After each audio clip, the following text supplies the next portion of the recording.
insane is that animal? This is out of this world. Fantastic. Good, Mama. Wow, what a way to start off. It's just such an incredible privilege to be out here. It just keeps on delivering. There you go, there you go.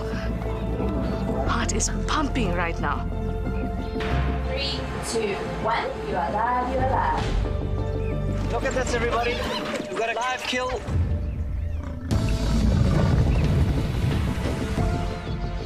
The cock's holding the tail. It's holding tight. Lucky wildebeest. There's nowhere to go. This is a disaster in the making.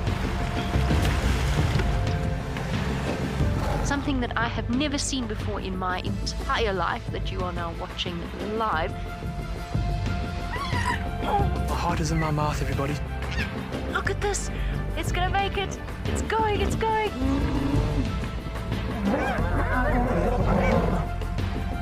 This is just too magical. Hi, little guys. That's great, isn't it? Look at that. Scuba Steve has got a friend. You've got a friend in me. It couldn't be a better morning. This is just too special. Oh my goodness, we've got a turtle. How epic is the fact that we're coming to you live from the Chobe River?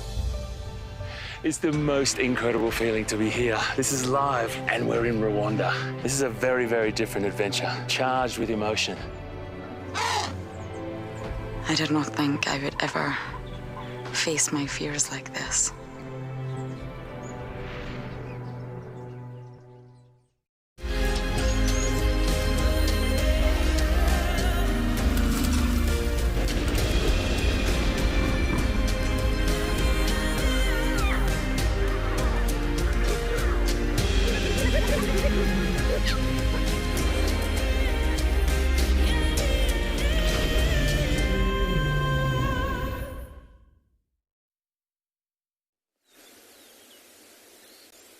We are starting the morning, like I said, just listening to the birds starting to sing and waking up for the morning.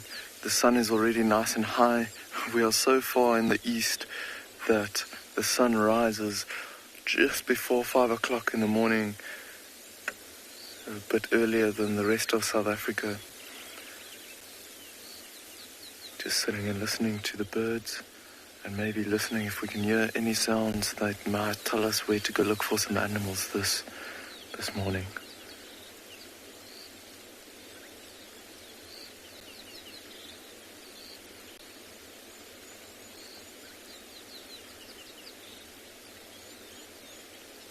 Looking over to the east, we can just see quite a few clouds that's left of some of the rain that we had the last couple of days.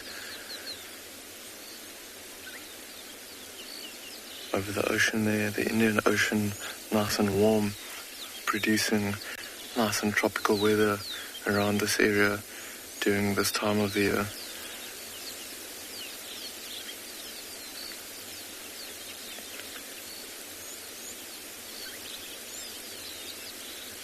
There is quite a few sand dunes that you can see far in the distance there. Those are actually coastal forests on top of those sand dunes there, and on the other side is the ocean. So we're not far away from the Indian Ocean there, and Mobile from Mountain located. we are gonna see if we can find some animals. Can't hear any animals alarm calling, anything like that. So welcome and beyond Pinder. My name is Dewald, and behind the camera we've got Len. And I think what we'll do today is see if we can maybe go look for that cheetah that we saw yesterday with the 3 very, very small cubs. And we know that she was on an impala, small impala yesterday. So we'll probably head in that direction. You can hear a few other rangers getting mobile from Mountain Lodge behind us, and we're going to go see if we can go and join them in the search. But for now, I'm going to send you over to some hyenas.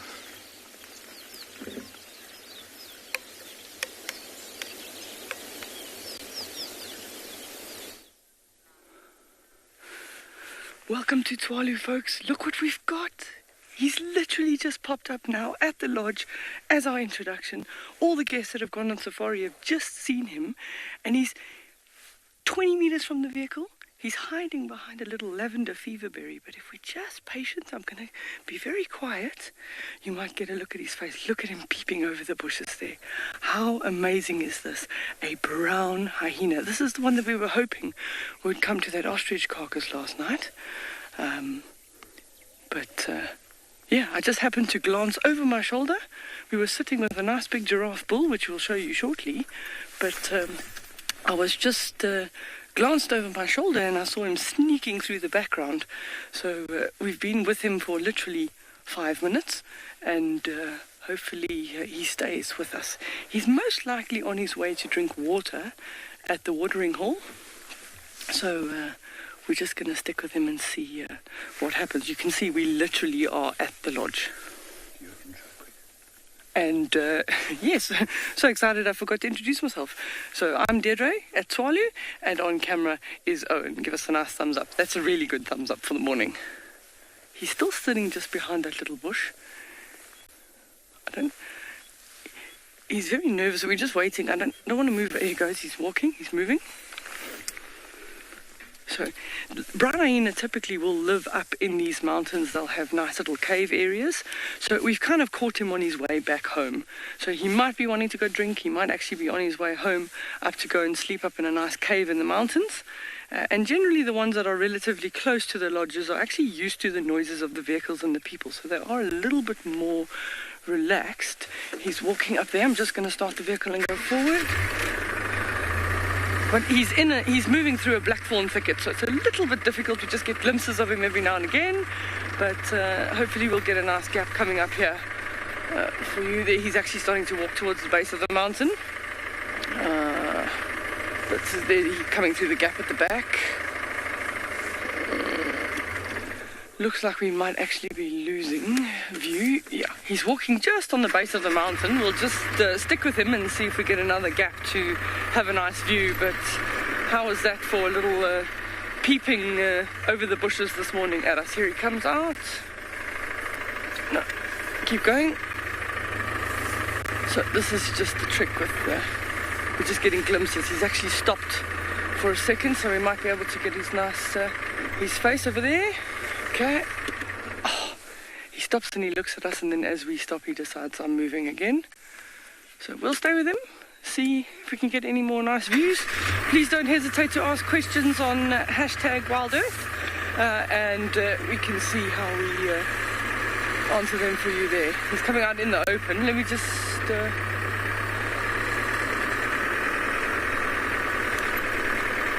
So animals decide they don't... follow the rules. You know, he's literally at the back of the lodge.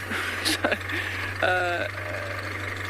I haven't got him visual at the moment, but he is moving parallel to us, so we just try and see if we can get another view of him.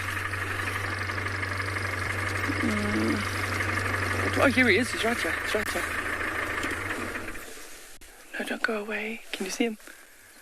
He's peeping at us through the little blackthorn there. I can move forward a little bit, Owen, you just tell me. Okay.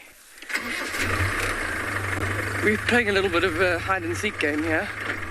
There he goes. Now he's going back the other way. Oh, no. He's going out into that little... Okay. You can see him nicely. Yeah, so he's not... He obviously has a mission in mind, and every now and again, if you go just a little bit too far forward, you almost cut him off from his mission. So we're just going to let him settle again. He's got a nice little open stretch there. He's actually turning back. That's what I think he wants to do. Is actually to take a gap in this little stone wall to get to the water at the lodge. So we don't... we're going to have to... I'm going to try and keep up with him in reverse now. Let's see how we go. What an amazing start for the morning. We waited so long at that ostrich yesterday to hope for a brown hyena to come, and our wishes were true, but they were just a few hours later. You never know. He's not that far from the ostrich. They walk so far at night that he could have even had a little bit of an ostrich snack last night.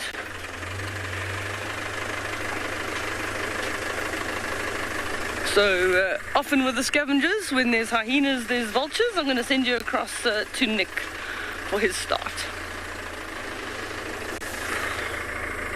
Did you see where he went? Okay, cool. Well, that's good.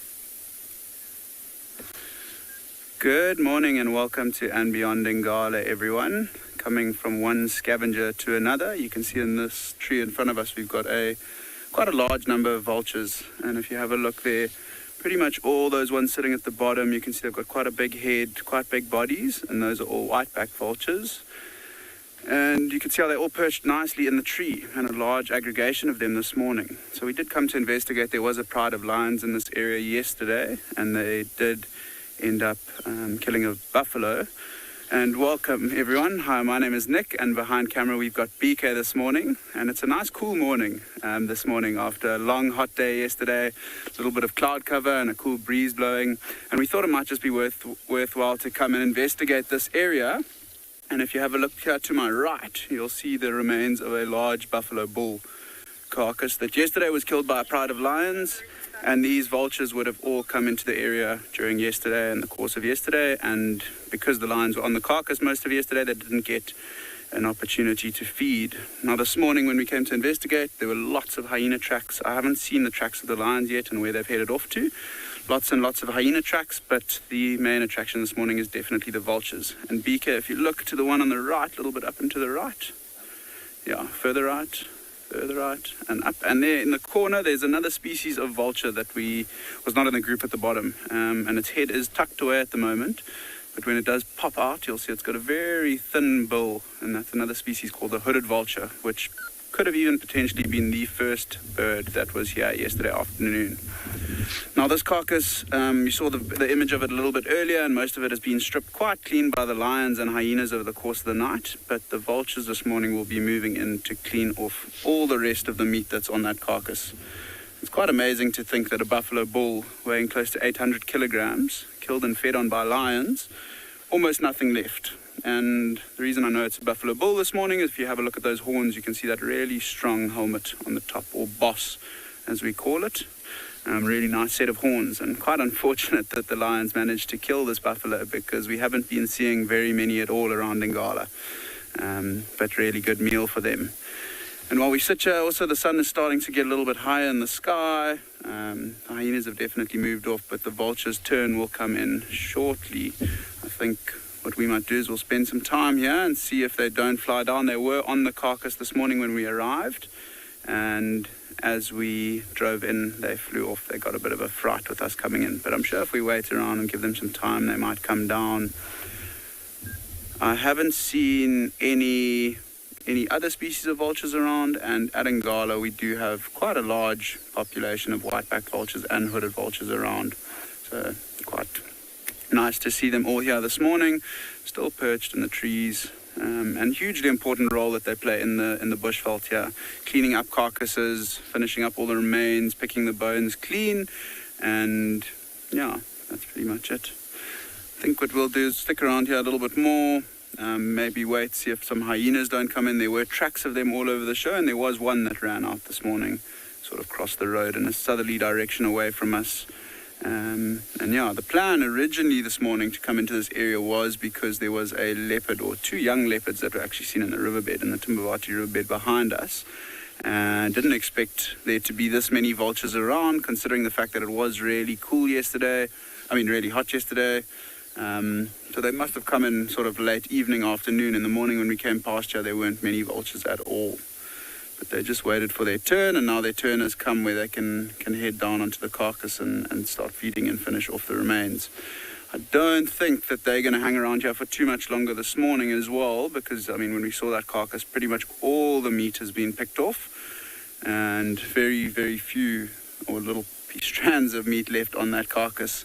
And then once they're finished here, they might be inclined to head to find some water. There's a couple pans around this area, not too many big watering holes.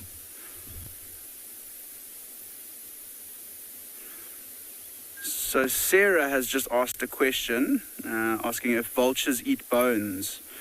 And it's quite an interesting question because we do know that they spend a lot of time around these carcasses, especially of the larger animals and then of the smaller animals as well. But unfortunately, the vultures that we get in South Africa, none of them actually feed on big bones. You can imagine putting a big bone in their mouth, incredibly difficult to digest. However, some of the smaller bones, maybe some of the bones that have been broken off by hyenas, really small pieces, you can imagine with their bills, they can't really break pieces of bone off. So they need to rely on the hyenas to break them down a little bit more. And then they might ingest or feed on really small pieces of bones. They've got incredibly strong acids in their stomach that help digest the bones that goes in and all the meat as well, or sometimes rotten meat or carrion. Super interesting question though, Sarah. And yeah, it's quite a quiet morning around us. There are a few birds calling, slight breeze blowing. Quite interested to see if we can find the tracks of this pride of lions and where they've headed to. This part of the reserve is incredibly difficult to track, just because there's very few roads around. So if they do move into one of the wilderness blocks or areas, yeah, it's quite a difficult task to try and find them. See at those vultures as well, there's a couple other birds flying in at the top, sort of in the middle there, Beaker. I don't know if you can get it on that tree on the left. Looks like a couple Cape starlings that have come in. Same tree that the vultures were in. Yeah, just near the one on the top left. Yeah, there in the middle. Yeah, so that is, I mean, it's very difficult to see from here, but that is a Cape starling or Cape glossy starling. And the general image of that bird. The yellow eye, but through the camera this morning we're struggling with a bit of light. So we are going to spend a bit more time here, but for now we're going to send you over to Deidre at Tswalu with a giraffe.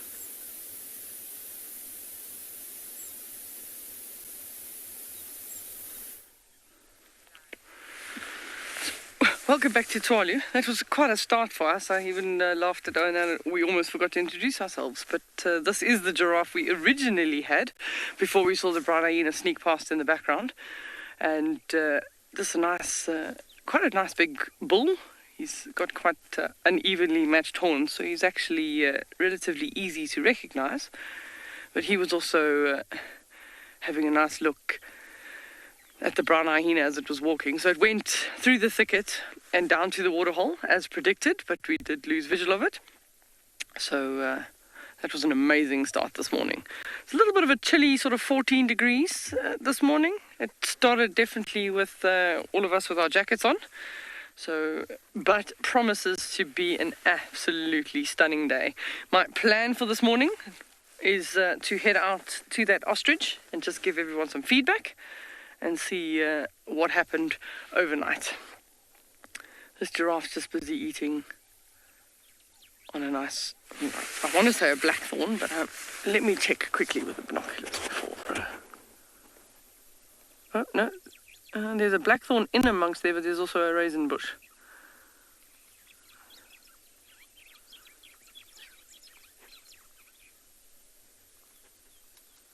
There we go. Nice, so you can actually see the nice little bumps on his head that he would use for fighting, those sort of nice solid calcium deposits. And the viewers telling me the other day that the black tongue is to prevent sunburn. Very, very interesting. I never really thought that you'd have internal adaptations to prevent sunscreen, but I think it makes sense with the amount of time that the giraffe's tongue comes out of his mouth in the heat of the day. In the Kalahari, it's quite interesting because you can see around you, unless there's very, very large camel thorns, the giraffe doesn't even have an area that they can stand in the shade under the trees. So on a really, really hot day here, what we find often is that the giraffe actually lie down during the day in the heat underneath the shade of the camel thorn trees, just resting for the day. Oh, get that little morsel. Yeah. and another one. Sometimes they're eating the flowers as well of a lot of the trees, either the seed pods, the flowers.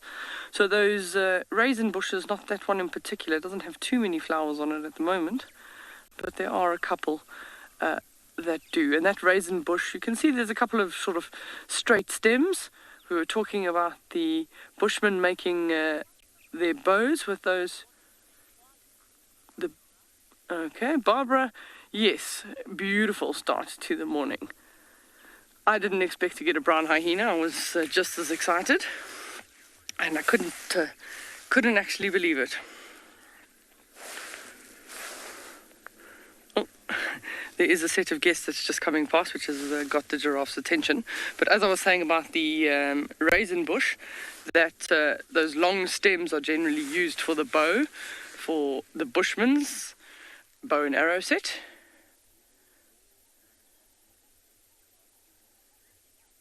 Beautiful.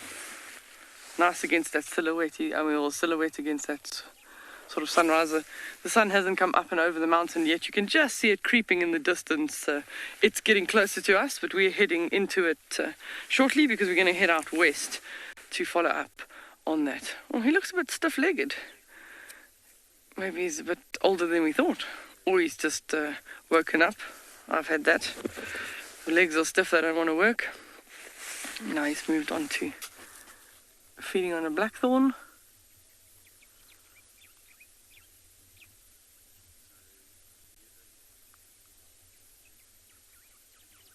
Really, really beautiful. So we don't typically have too many oxpeckers. It's just sort of out of their distribution range, but also we don't have very high tick loads in the Kalahari, so that's often why we're not showing you any oxpeckers on any of the animals, whether it's zebra or giraffe or buffalo. It's just because they're very limited distribution. We've seen them infrequently on odd occasions.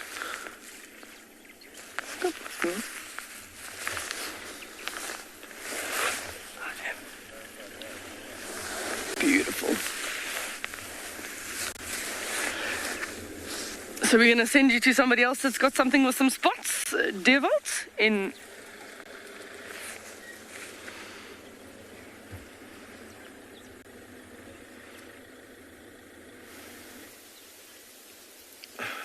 Everyone, we have found the cheetah with the 3 small cubs, and looks like she is going to lie down in the shade right there. Okay, let's see if the youngsters come and join her.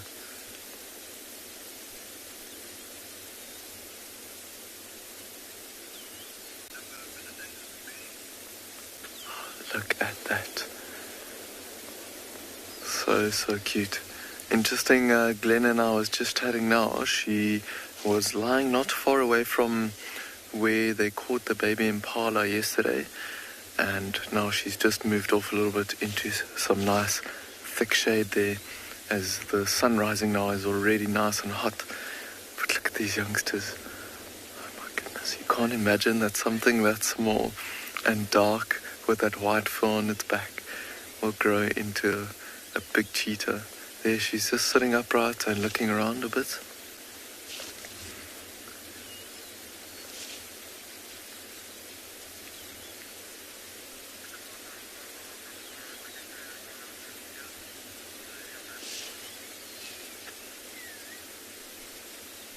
Mom is very aware of what's going on around her. Can just imagine this female cheetah does not get much rest. Apart from trying to give food to these youngsters all the time, she's trying to stay away as possible. Probably doesn't get too much rest during the evenings either. There's one of the youngsters coming around, going to his sibling.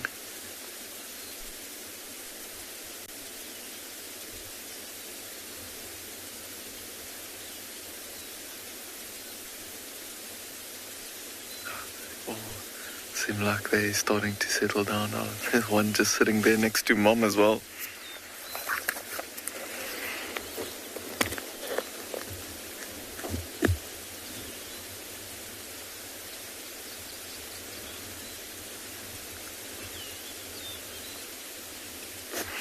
Leslie, you're saying they look so fuzzy. That is so true. They are actually very fuzzy and fluffy. So if you can see that long white fur that's on their back there, that is the cheetah's way of camouflage, especially with these youngsters. Think of the first few months of their lives. They are completely helpless, and the long grass, this mom would go and hide them away in a thicket or in some long grass, and that white fur with the dark underbody acts as some camouflage, makes them blend in with the vegetation, makes it a little bit more difficult for other animals to spot them. And now, since they've started moving around, they're still quite young, but maybe in the next month or two, we'll start to see the change in coloration. And they'll slowly lose that long white fur on their backs until it's gone completely.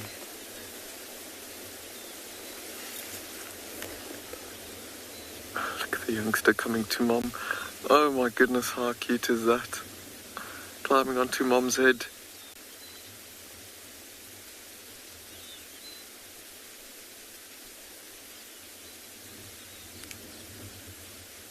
We are a little bit of a distance away from them, but with these youngsters, we don't even go off the road yet, like I said yesterday, just so we can get them used to the vehicles moving around in the distance, and then we'll slowly but surely approach them, and until they show no behavioral changes to the vehicles at all, and in that way we can still view them in their natural behavior without affecting their movement or anything with the vehicles. It's all about the sensitivity and viewing the animals in their natural behavior.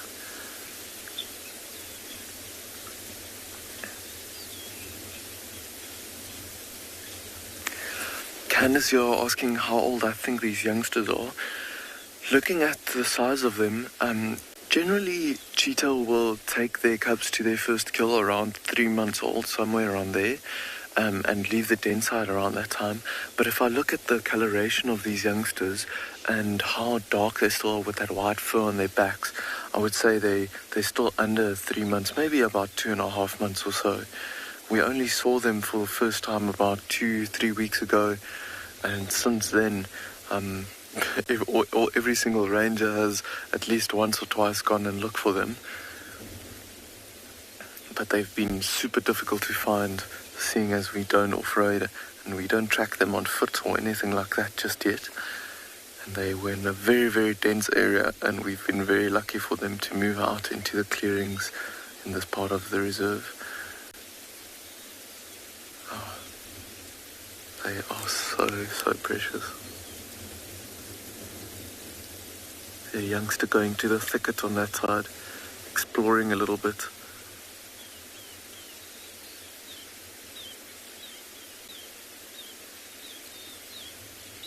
Other two looking at their sibling there in the bush, probably wondering if they want to go and join her or him.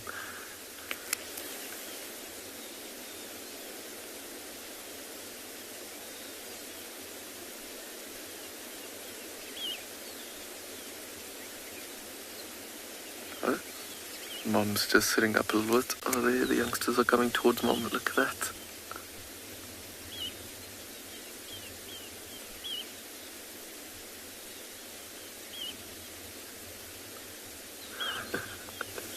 Ferocious beast taking down Mom there.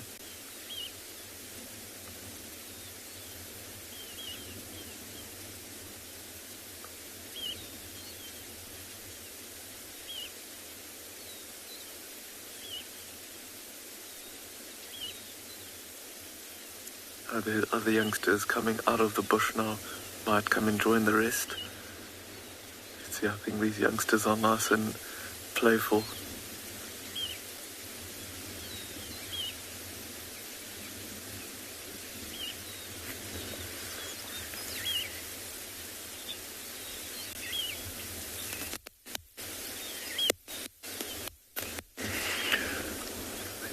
Ronnie, they are a little bit, they are definitely the fastest land mammal in the world. reaching speeds up to 110 to 120 kilometers an hour. But there is a few other animals that are a little bit more fast or faster than them. For example, like the peregrine falcon that can dive at speeds over 300 kilometers an hour, and maybe some of the fish that can swim faster than what they can run. But they are definitely the fastest land mammal. See, all the youngsters have moved into the thicket there now.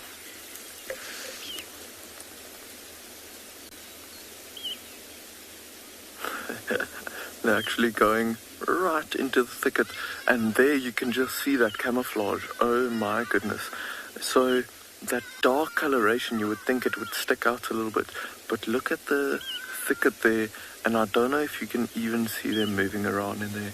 They just blend into that thicket so well, and the white on their backs almost resembles the light that you can see on the other side of the thicket there.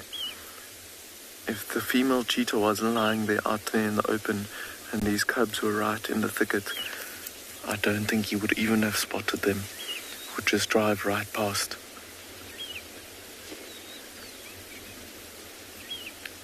Yo, how nature's camouflage is just the best. I think Mom is pretty happy with this clearing that she's got here. And the fact that they are still around here means that there was probably very little other predators around, or any predators moving around or anything like that, or scents that she could pick up.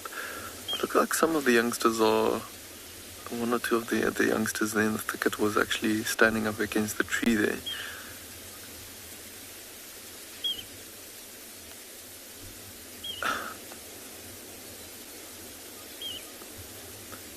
Yeah, they're so inquisitive, just exploring everything in the thicket there.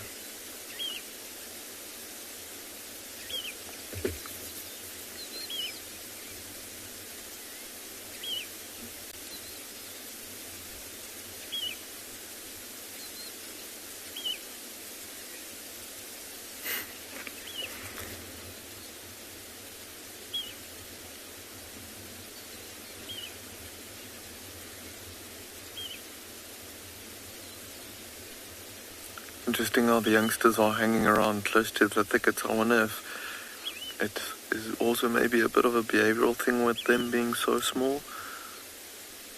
Maybe trying to stay closer to the thicket. But looking at all their movement, there's just the one lying down and the other two are still exploring. So I think they are full of energy after filling themselves up with that impala and sleeping through the night.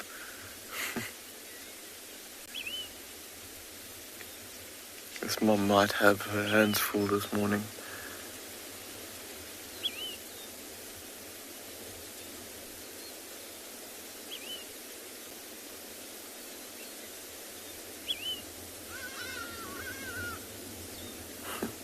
Some Hadida is calling there in the background. Hadida ibis is catching these youngsters' attention as well.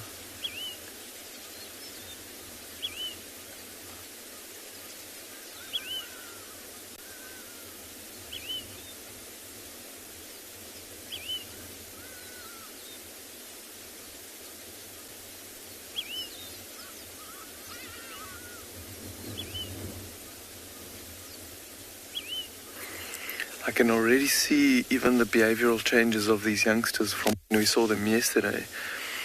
When they were walking past our vehicle yesterday, they were maybe trotting away or so, but this morning we had them earlier walking right past us with the staff transport vehicle coming past or anything like that, and they were already way better with the vehicles being around.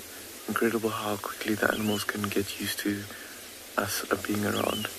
There, the one youngster is just coming out and lying in the shade there behind Mom as well.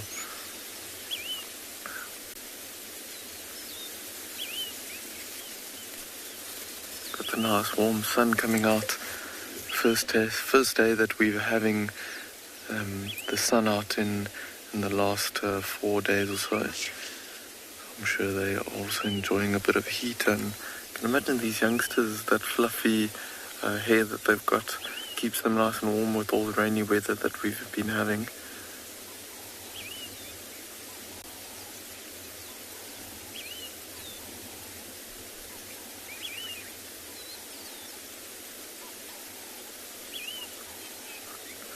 But for now, I think we'll see if we can reposition a little bit, get another view from the other side of these cheetahs.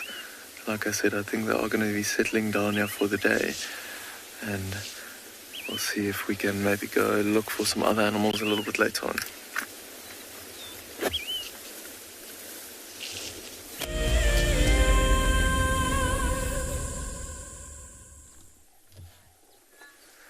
What a beautiful morning in Tswalu Kalahari. Just take a moment to listen to this dawn chorus. There's a wildebeest snorting, lots of birds calling.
Isn't that just spectacular?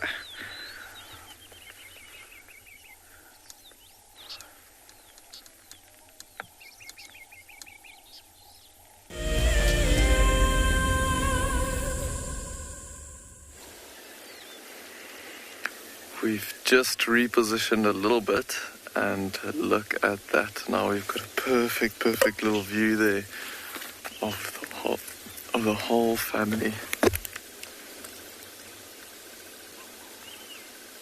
See the one youngster lying right in front of Mum.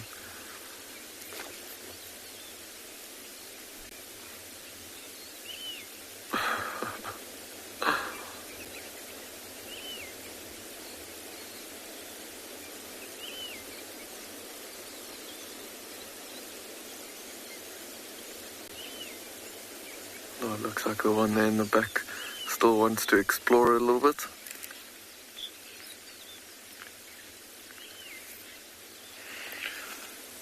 Michael, you asking how long she would leave them to go hunt.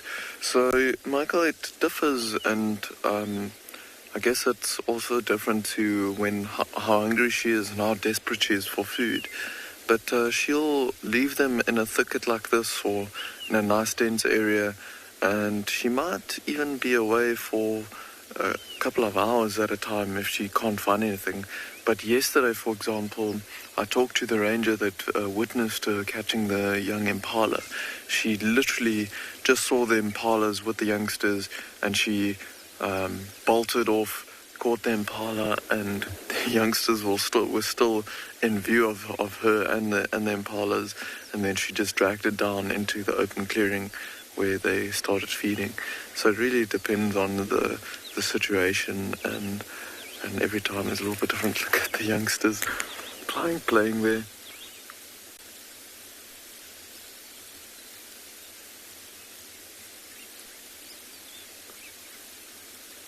See, they're lying right behind Mum.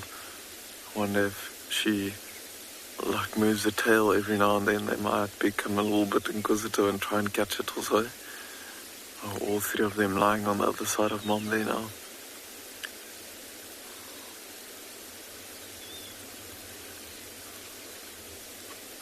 that long white fur on their backs. You can see it very, very nicely now. You can barely see the spots on these young cheetahs, but they'll get more and more visible the lighter the hair on there, the bottom of their bodies become. You can just see faint spots on that one's back that's sticking out there behind Mom.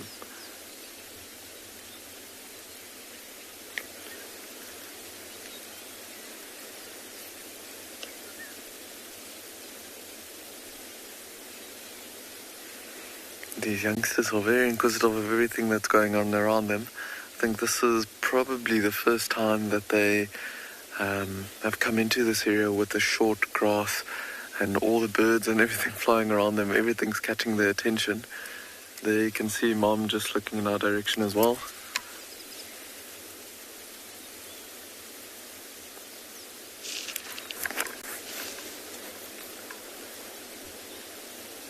See, Mom's just listening around, and the way that she's lying at the moment, she can look all around her without really doing much movement. She can just look around with her head. A very iconic cheetah pose that she's got there while she's lying down.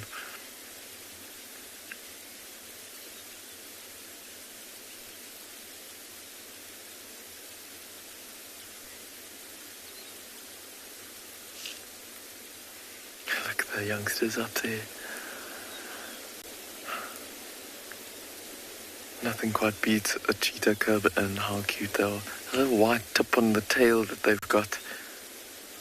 That one's going deeper into the thicket there for a little bit of more shade. I think Mom's lying right on the edge of the shade there, and the shade is getting smaller and smaller of that tree that they're lying in. So I think they are all going to move pretty soon and maybe go to the bush in the back there. Good, stand by.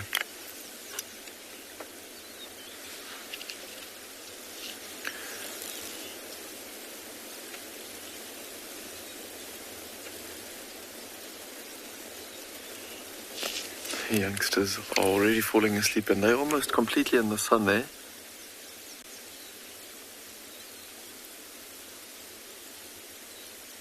But I think these youngsters are probably going to see if they can follow the other one pretty soon and also go and lie in the deeper shade there.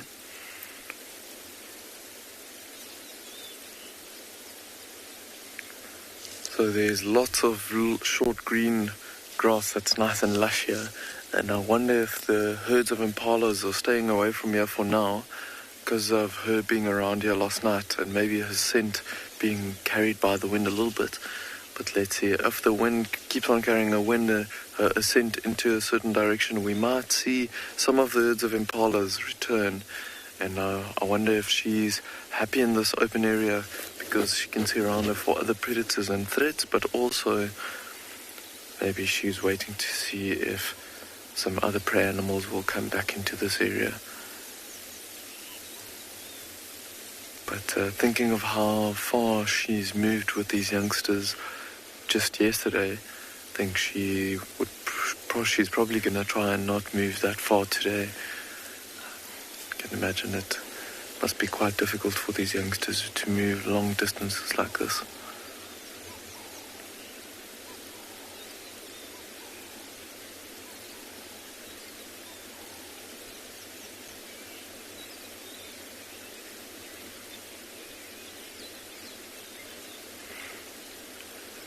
But for now, I think we are going to just stick around this area, see if these youngsters get a move on or not, but also give some chance for some other game drive vehicles with guests to come and see if they can get a view of these cheetahs. But we're going to send you to DJ and see if he can find his ostrich carcass.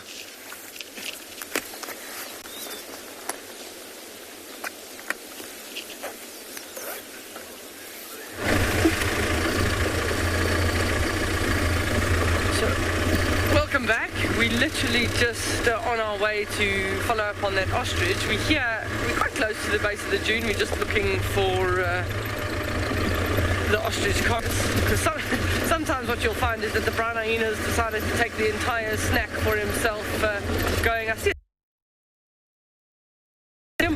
down on the ground there. So we always, Steenbok always, yeah, Owen.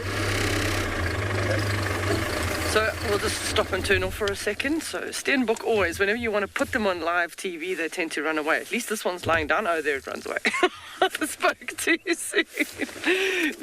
I'll go forward. We might catch it in the frame, which was an unusual thing. Well, we probably landed with an update on the meerkats too, because they went right down in their little burrow just before night. So Steenbok ran away a short distance. Tell me when you can start. We should get him through that gap.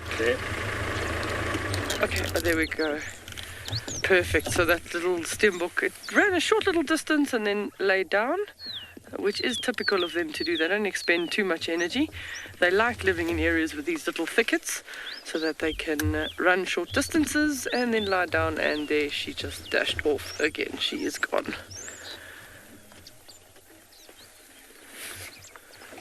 So we're not, I'm just going to scan around with the binoculars to see if we can see. We're not too far off the carcass. We're probably about another, it's that clump of terminalias down there. So we still have a little ways to go to get there in order to see what's left of it. I would imagine there'll be quite a lot of feathers. I don't see anything across the tops of the dunes just yet. So, John's asking the question, have we had much rain?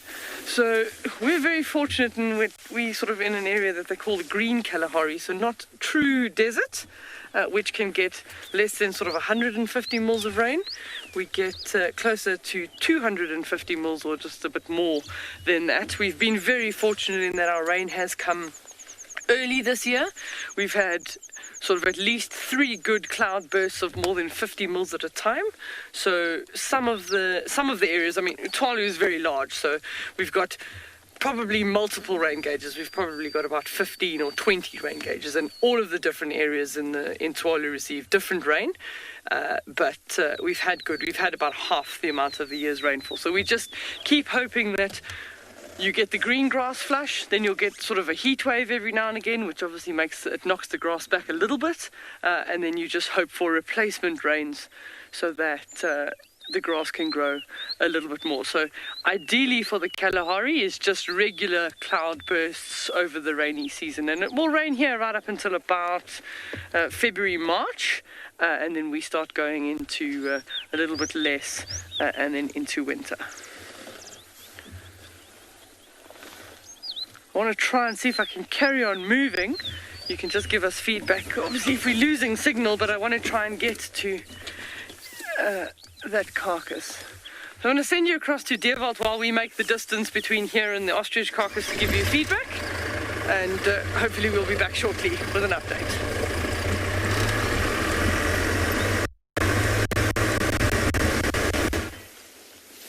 So we were just talking about the impalas that were hanging around this open clearing previously, and we just came across this small herd just around the corner. There's actually a couple of females here and what looks like a small bachelor herd of young males as well. And I think the cheetah being around has pushed them all together.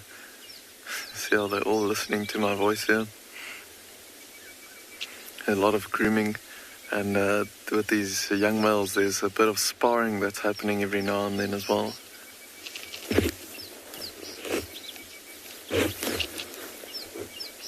Look at that. All of a sudden, everyone just runs out of the way. There's 2 young males there in the back, sizing each other up.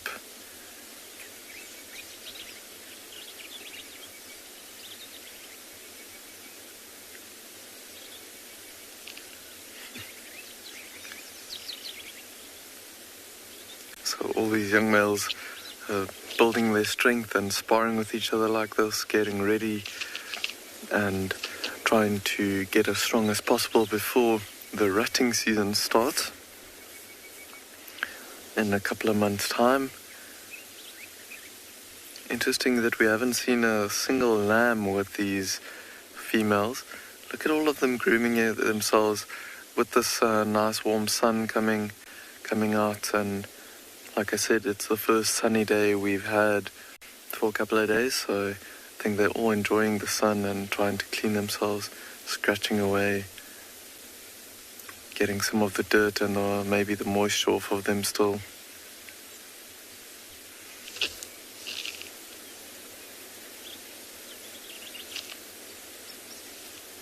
But I think all these females, looking at this, the size of them all, there's one or two that look like they could be old enough to have lambs, but there's a few that similar age to the young males that's on the left hand side here, that have the straight horns, and they are exactly a year old now, so they were lambs from the previous season. So the females that are as old as those two young males, they are still too young to have lambs, and they would not have been able to mate during the rutting season this year. So the next rutting season, they will be able to mate with the males, and then we'll see some little lambs come from them as well. This young female in front is actually feeding on some grass, and can see the young male also pushing his head into the thicket there. Jaden, you're saying they've got beautiful horns. They do indeed, and we can tell that these are young males just by looking how short the horns are, and they haven't gotten the big curves into them yet. Maybe later this morning, if we do get a view of a big ram, then we'll maybe see if we can get him as well. You can see the one just behind this youngster that's feeding on the short grass next to the bush. He's starting to get some curves, so he's about 2 years old or so. Or a little bit older than that, maybe about 2.5 years or so. And you can see he's starting to get those curves into his horns. And from there it just curves out even more and more.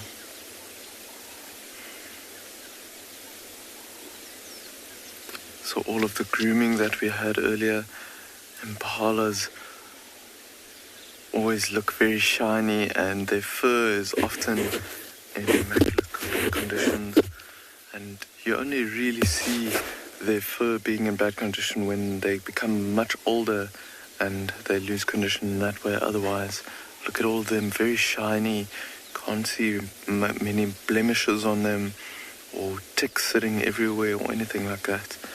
Look at these impalas listening to the left hand side there.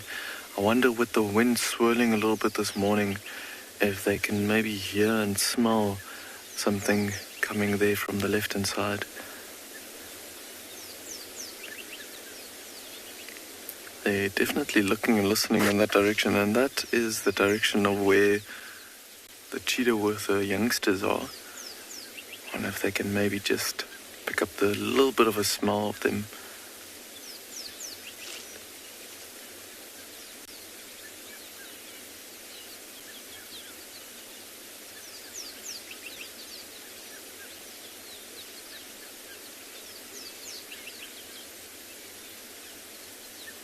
See, this female's just listening in one direction, not moving her head around, trying to figure out what's up ahead.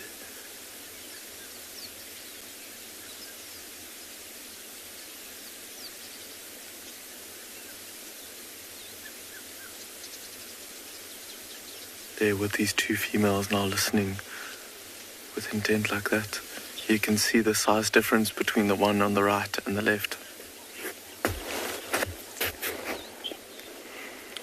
Josh, you're asking what's the survival rate of impalas. I'm guessing you mean with young impalas, because in the end, none of them really survive. I mean, they'll maybe live till they're a little bit older, and then predator will catch them. But with baby impalas, there's quite a lot of them that get caught by predators, as especially right after they've been born. You can imagine a cheetah running into a herd with a lot of youngsters. They all just scatter, and they don't really know the dangers of of predators just yet, and they learn it over time. But on Pinder itself, impalas get predated on by mainly leopard and cheetah.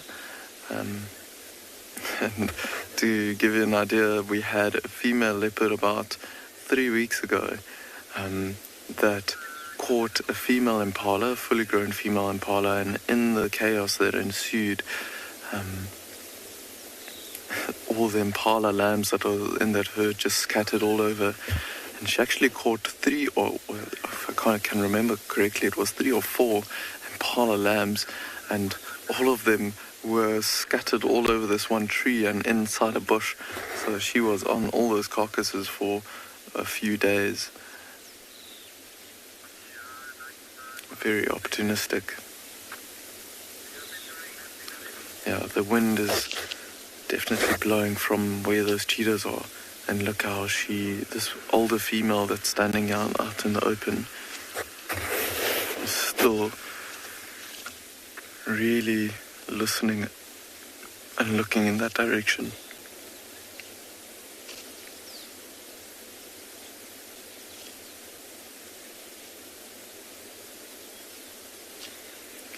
Incredible how quiet these impalas are, feeding away, not making many sounds. And in a way, I think it's to not attract attention to themselves, but also so that they can listen on what's going on around them.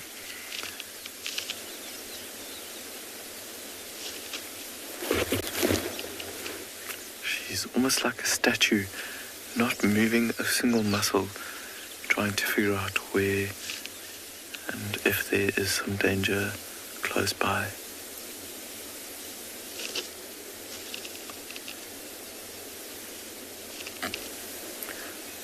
There's some other individuals now moving back closer towards her.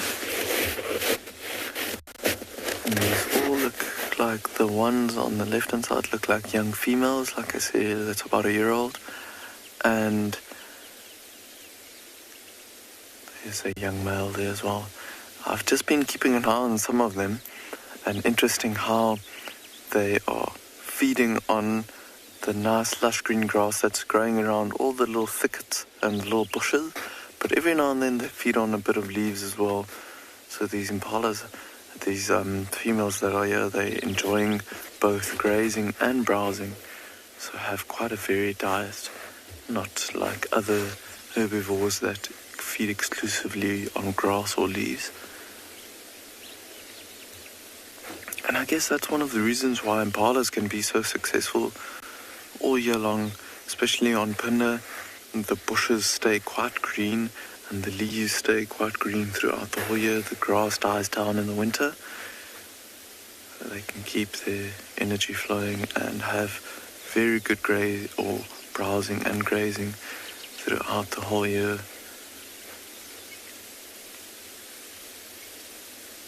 See how they just feed, and then every now and then there's a head being picked up to look and listen around them. So it's not just feeding all the time.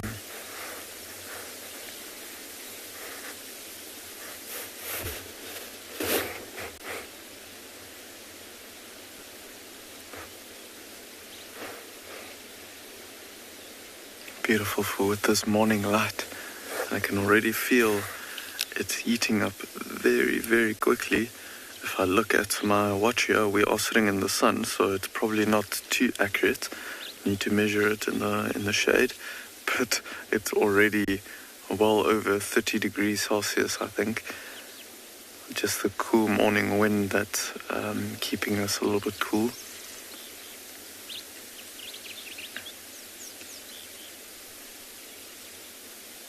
And these impalas are feeding away, trying to consume as much as they can before it gets too hot. During the middle of the day, if it's a really, really hot day, they'll try and also stand in a bit of shade and conserve energy like that.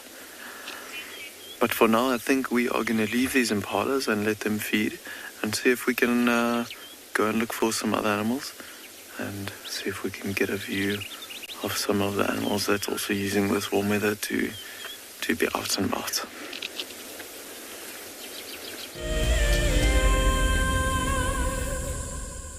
Wild Earth is launching our brand new Explorer program with an opportunity to win a very special Wild Earth expedition. The lucky winner will get a behind-the-scenes Wild Earth experience at the magnificent and beyond Ngala Tainted Safari Camp.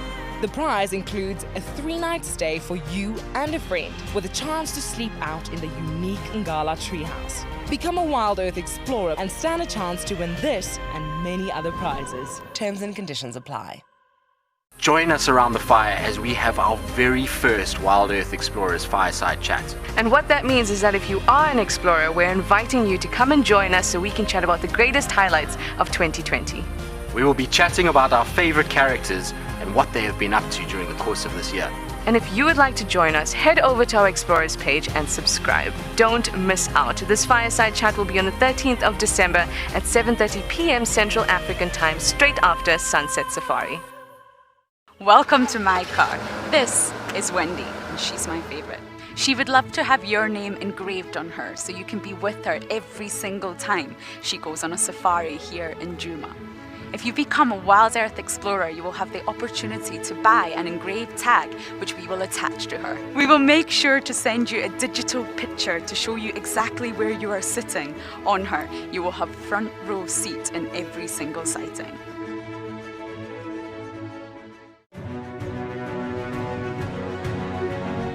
Hello, boy. You are a monster. And he's coming right up to us. Hello, boy. Oh, settle down. Settle down. He is very, very close. He's pushing his trunk against the car. You can feel the car moving. Hey, hey, hey, hey. Stop that. Expect the unexpected here on Wild Earth daily.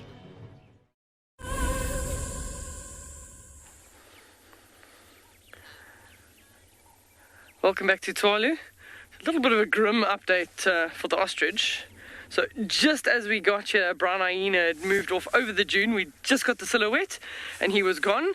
He's walked away from what's literally just a couple of bones. You can see there a rib cage. They've eaten between the jackal and that one hyena, the brown hyena, they've eaten. That ostrich is finished. All that is remaining is just the carnage of feathers. And most of the bones and everything have been crunched. All the meat has been cleaned off, and that is all that's left.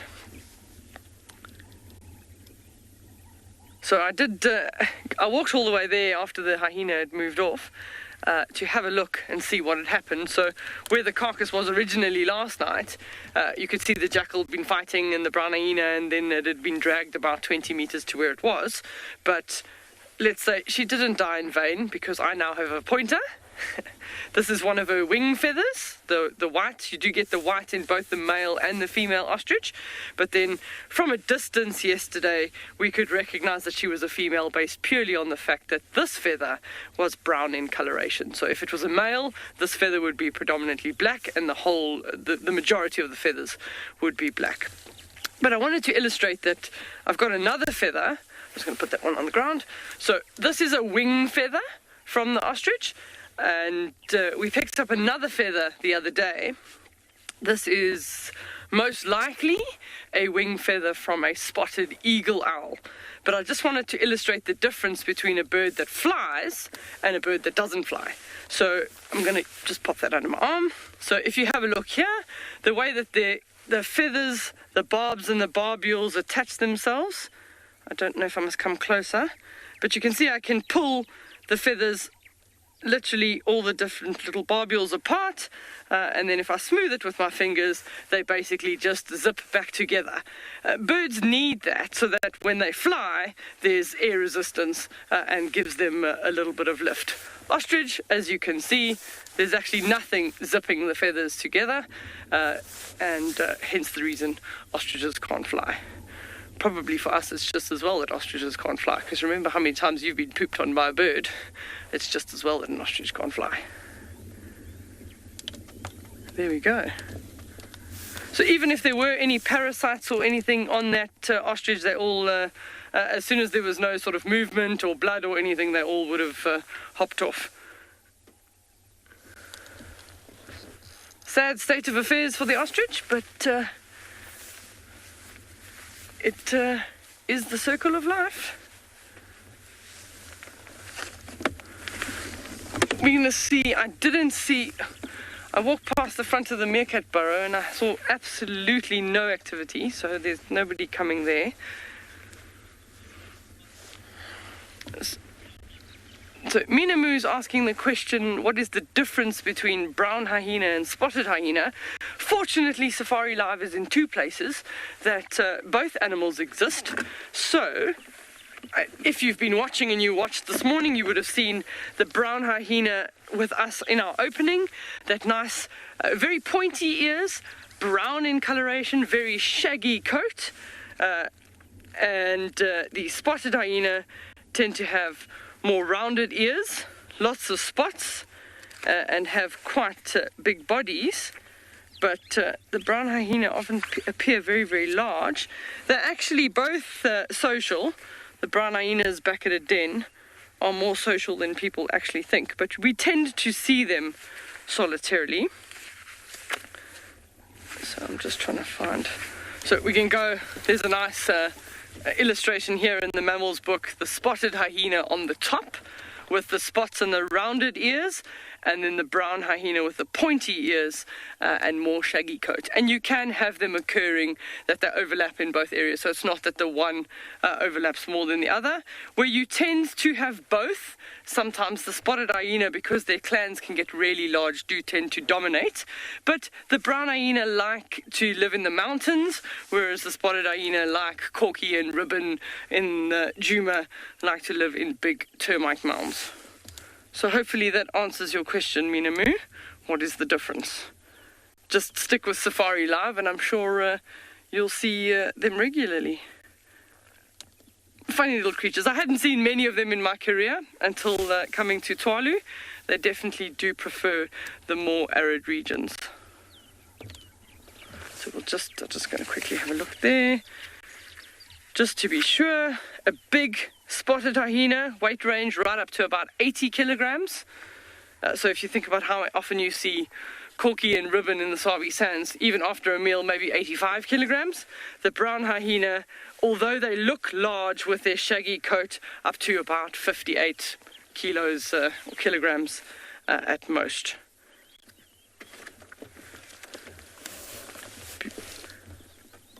And we're so lucky we did actually see one this morning. So if we hadn't have seen the brown hyena at the lodge, we might have got the brown hyena here, but we couldn't be in two places at the same time. So luckily we got one of them. Just such a beautiful morning. We probably just carry on this morning bumbling in the dunes a little bit and see what else we can find. Maybe there's one or two other little creatures or beautiful plants or flowers that we can find. Back to the burrows. Okay, so we're having a look at the burrow system there, and nobody seems to have popped up. So we're going to send you to somebody watching a zebra having a drink. It looks like we're going to move on. It doesn't look like those meerkats are going to pop up this morning.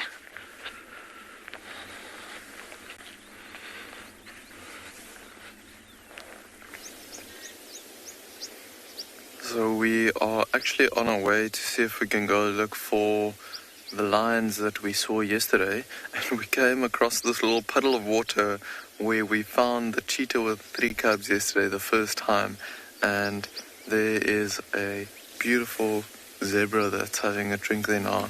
And what's very cool about this sighting at the moment is that blue sky and the zebra reflecting in the water there. How incredible is that? Just a one big stallion, it seems. Oh, he's got a red-billed oxpecker on his back. Look at that. And there is a nyalaka as well, just walking past in the back there.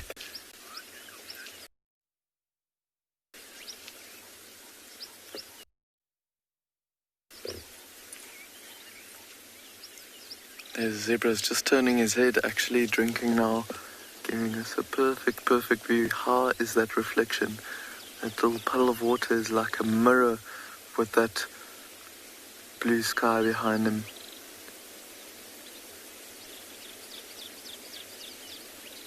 It seems like he's had enough of a drink already. You can see it's a Stanley knife.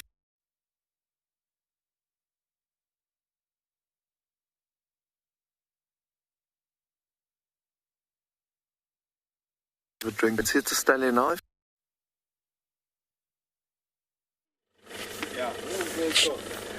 Okay, well, we haven't left yet because we'd heard something that we just going to see if we can hear again.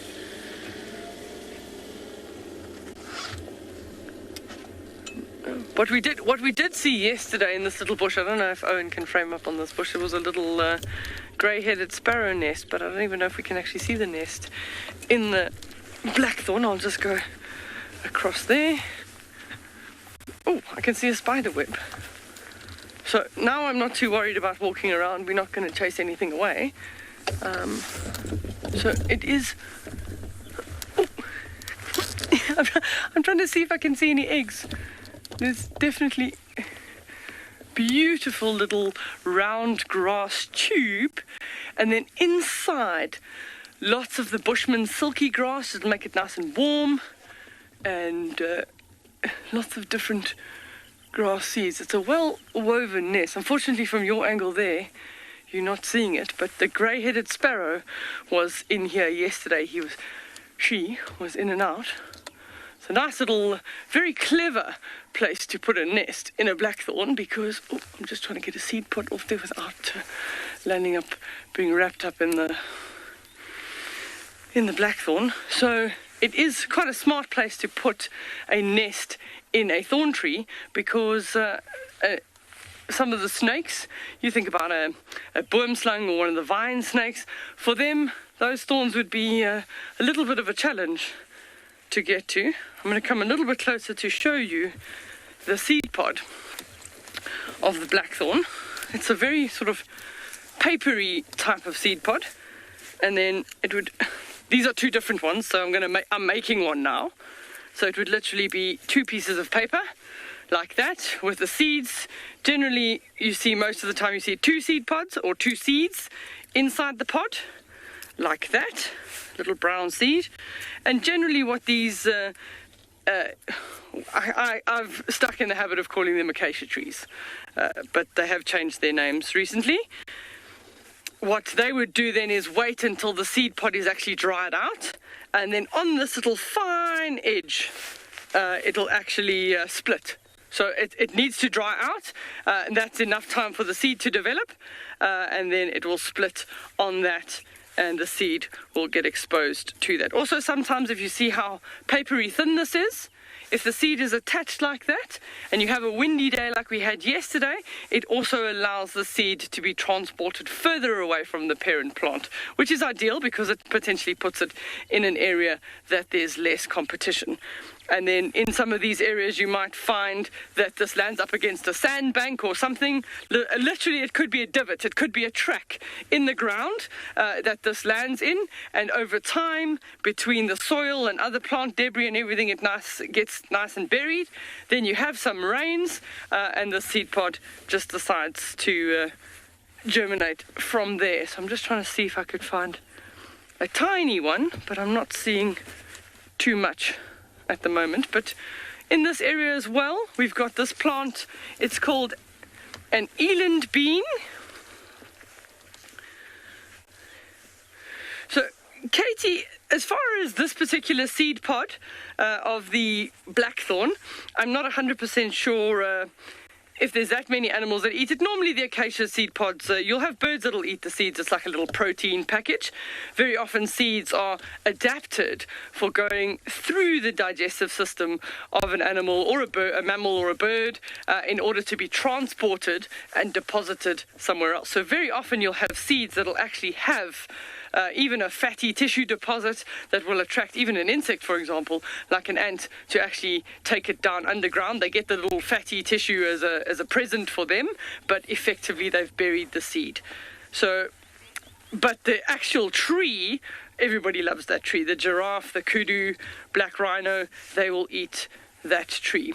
So I came here to the Eland Bean, but I'm looking for one with flowers. So this one, Owen remarked the other day, it looks very, very similar to a peltiforum, a weeping wattle, which is a tree that you'd see at Juma. We don't get them here, but it's the same as what they call a bipinnately compound leaf. So if I take what is actually a leaf, there's plenty of them, and nobody eats these, so losing a leaf won't do too much damage. That is one leaf. And then this is a pinnule, and then the little leaflets are pinnae. So this would be called a bipinnately compound leaf, and if you were trying to look in a tree book to find this, you would use that as your key, one of your key identifying features.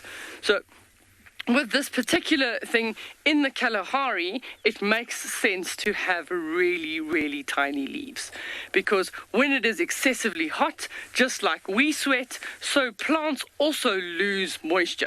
What they will do on a day where it's incredibly hot is these leaves will actually fold along the vein and almost close up, so that they limit the amount of surface area that is exposed to the sun. I'm just going to walk around and see if I can see one close by that Owen can zoom in on that's flowering. They get a beautiful yellow flower that comes from the base.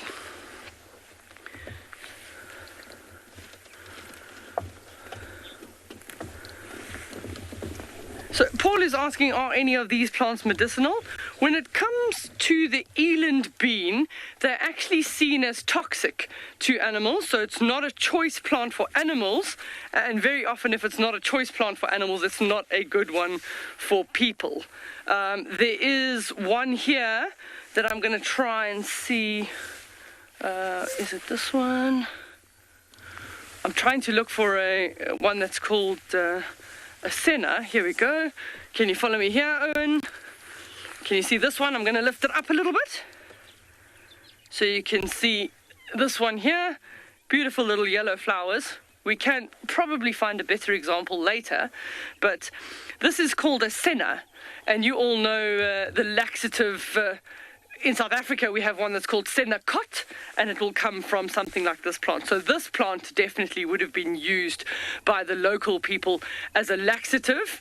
It's also in Afrikaans known as a swart storm, which is a black storm. You can imagine that it will probably evacuate the bowels very, very quickly. So it's not one to mess with. I certainly wouldn't go too heavy on having too much of this plant. But absolutely beautiful flower and makes a nice little ground cover.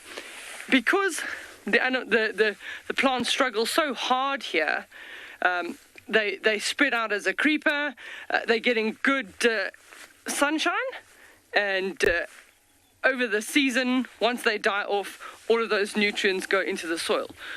We'll come forward to another little pretty one. I don't know if you can see. There's some that are also making really, really beautiful flowers. I don't know how close you can go in on that one, but that I think this is one of the indigophoras. Also a beautiful plant. So the local people, the bushmen, the sand bushmen, would have had lots of different uses for some of these plants. There's another one here which is known as a doll's rose. I'm going to probably bring you one of these because they're absolutely beautiful. I'm going to break off a branch here. You need to see these flowers close by. They are very, very pretty. There's just so much detail in this plant. I'm going to hold it. Is that close enough? That's good. You can actually see beautiful, beautiful. Look at the detail in that. I mean, it's just one tiny little bush, but look at the effort that nature's gone to make this absolutely stunning flower. So these belong to the group of Hermanias. Sometimes they call them doll's roses.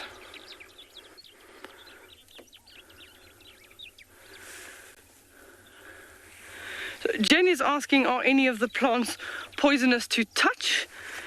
Not the ones that are here at the moment that we're touching, but generally something that has a milky latex, a sort of a white milky latex is one of the ones that you've got to be very careful of.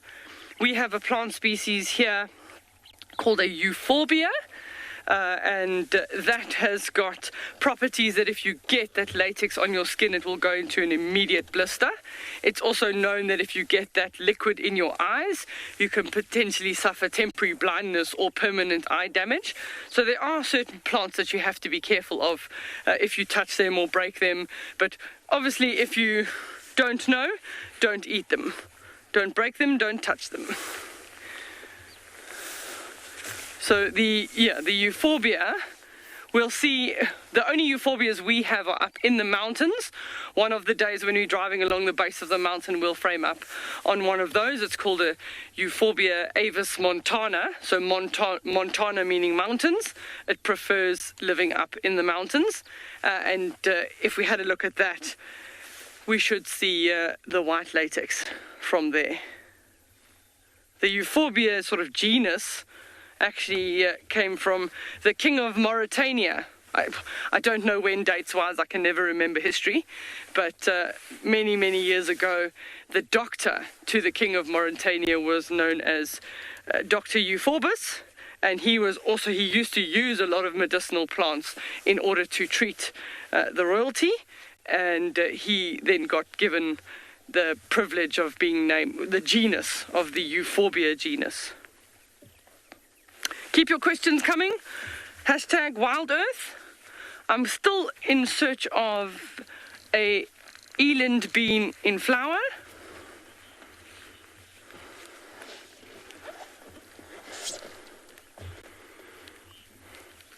James is asking if there are any endangered or protected plant species on Tswalu. Funnily enough, there are, because things like camel thorn, they're protected. The shepherd's tree that Carl's been showing you with a nice white bark, that's protected. We also have a type of a succulent called a hoodia. That's also in the protected category. So very often you'll find that it'll be plants in one area that are endemic to that particular area. Then those tend to be potentially endangered or protected. And that's because their distribution is so limited, which means they're a highly, highly specialized plant. Sometimes you have these little, they call them stone crops or lithops. They almost look like elephants' feet. They are little succulents that come out of the ground. And you have people that collect those for their gardens. So that's also one of the reasons why certain of the plants have become endangered, is because people have wanted to collect them for species, especially if they are endemic and hold some form of a rarity. I'm just still looking. Here's an interesting, Owen can show you here. For you with a camera, it probably just looks like soil. But for me, from above, there's a little keyhole shape. Roughly like that. This is a scorpion that did some housekeeping after the last rains. So the burrow goes down and in, sort of at a 45-degree angle. It'll be quite a big scorpion, judging by, I'm always nervous to stick my fingers there, but judging by that, that's the width across the carapace of the back of the scorpion. So there's a real big one in this hole here. And she'll live in there and probably about 30 centimeters below the ground, and then she'll have a little chamber area where she can move around. She can feed underground, and then every now and again you just get the housekeeping. Sometimes you get the exoskeleton and the remains of some insects. Sometimes, I don't see it too much here, but sometimes the rings of millipedes. We see, I'm just having a look. So she's done lots of housekeeping after the rains. No. Nothing that I can see from here. So she'll come out at night very often and just outside the entrance of the burrow and sit with her pincers outside of the burrow, waiting for things to run past. She'll grab them and then she'll go and eat them in the safety of the burrow. So she's a burrowing scorpion. You also find scorpions that live under logs, under trees, under bushes, and they go actively foraging at night. Let's see if we can find any other tracks around. I'm still looking for a flower. This particular patch of Eland Beans doesn't seem to have any flowers at all. Oh, I found another one. I found another flower over here. I can bring this one to you too, Owen. I feel like I'm probably not being the most sensitive botanist this morning because I'm bringing things to you, but they're not all able to be seen close on camera. So if I stop here, this one is called a string of stars. Look how beautiful. Also, the absolute incredible detail on those little white flowers. This one has a scientific name which is quite interesting. It's called helio meaning sun. So helios, Heliotropum studnerii. So studnerii, when you have a neri eye or an ii on the end of a scientific name, that generally means it's named after a person. But this one, they believe that they are sun followers. So the string of stars will actually open and turn and follow the sun during the day. So a very, very pretty flower, that Heliotropum studnerii. I don't know if there is any medicinal use for this. So from a string of stars across to some big and hairies with Deerwald. That's just beautiful.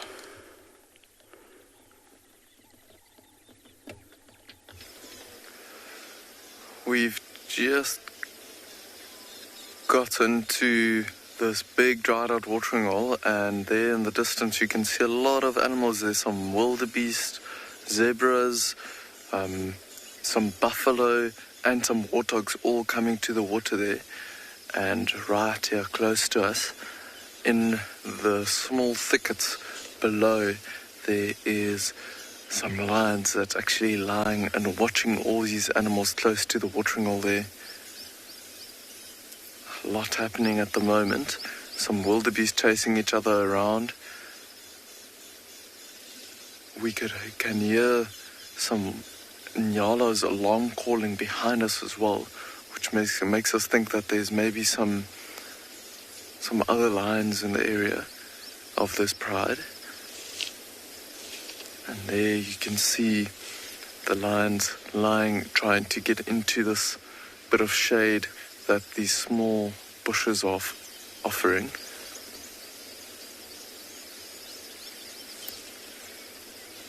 They're all looking at those animals that are right there by the watering hole, but it's a massive open clearing to get there.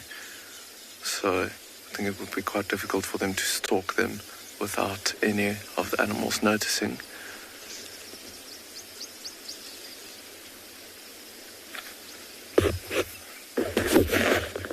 It's the same lions we found in this big dried out watering hole yesterday, so they haven't moved too far.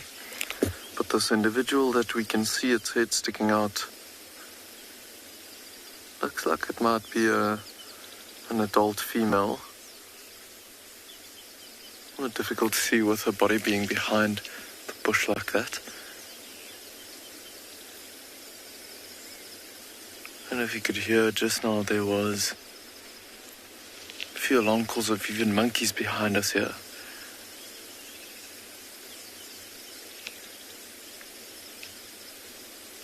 I think this might be an adult female sitting up right here. Just looking at the muscle in the shoulder there and how big the head is with no bits of mane that we know there's some subadult males in this pride. Look at the wildebeest running there in the distance.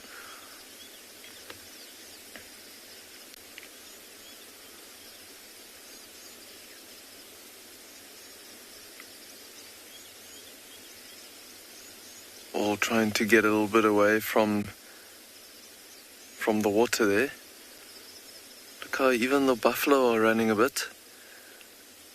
Wonder if the alarm calls that we can hear is making them all a little bit nervous. But the wildebeest there, it looks like it's a big bull that's chasing some of the younger bulls and some of the females there.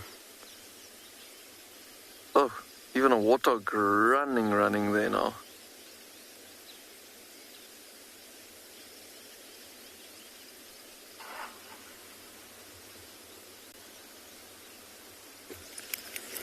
don't think there's a predator just yet. It's a lot of social interaction happening there between the wildebeests,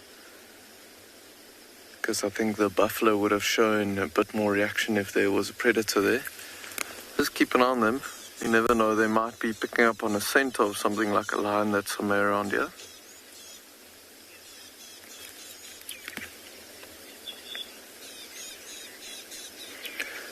But for now, I think we are going to keep an eye. Yo, look at those wildebeest go. It's definitely a dominant bull chasing them around.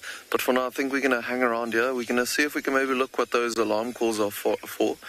And then we are going to be going over to Tswalu, where she's got some hyenas.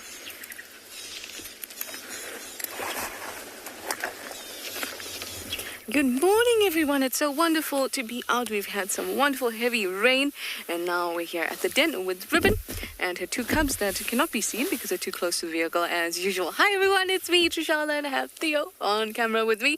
Wonderful morning out on Djuma Game Reserve. It's very nice and cool, 23 degrees Celsius, 73 degrees Fahrenheit, and it's cloudy, but there's patches of blue sky, which is very exciting. We had lots of thunder and lightning this morning, and bout of quite heavy rain. So that's just been really nice because it means that the pans and things like that, the mud wallows, will get wet again, start to fill up, and I hope this is the beginning of our consistent rains. And we see the bush transform again, because the last couple of days of heat has made the bush a little bit dry, a little bit brown. It's tinged just a bit, so it'll become green and lush again. Ribbon is enjoying quite an interesting pose. Excuse me for a second. I can feel them pulling at something under the vehicle. There we go. Now they're out. Hey!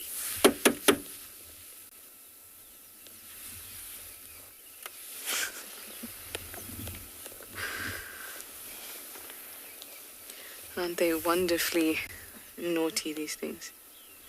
Feels like I've got a mechanic under the vehicle, adjusting stuff. Ribbon doesn't seem to mind at all. Better we entertain her little ones than she. She looks strangely comfortable, I think. Even though this is an odd pose, I think it looks very comfortable. I can imagine sitting like that. Oi!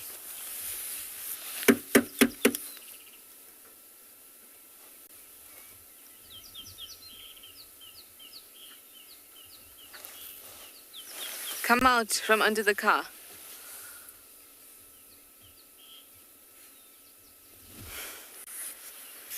These things. At least as they grow, they'll get a little bit less curious. And you won't see them biting the vehicle and all of that. It's usually something that happens when they're cubs. They're just so curious. They walk around camp like they own the place.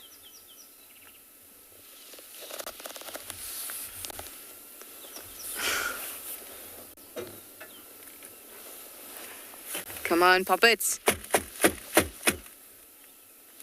Can't even see them. You haven't even seen them this segment because they're all under the car.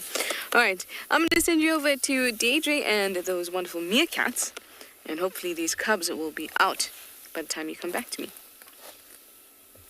Hey, now you want to come out.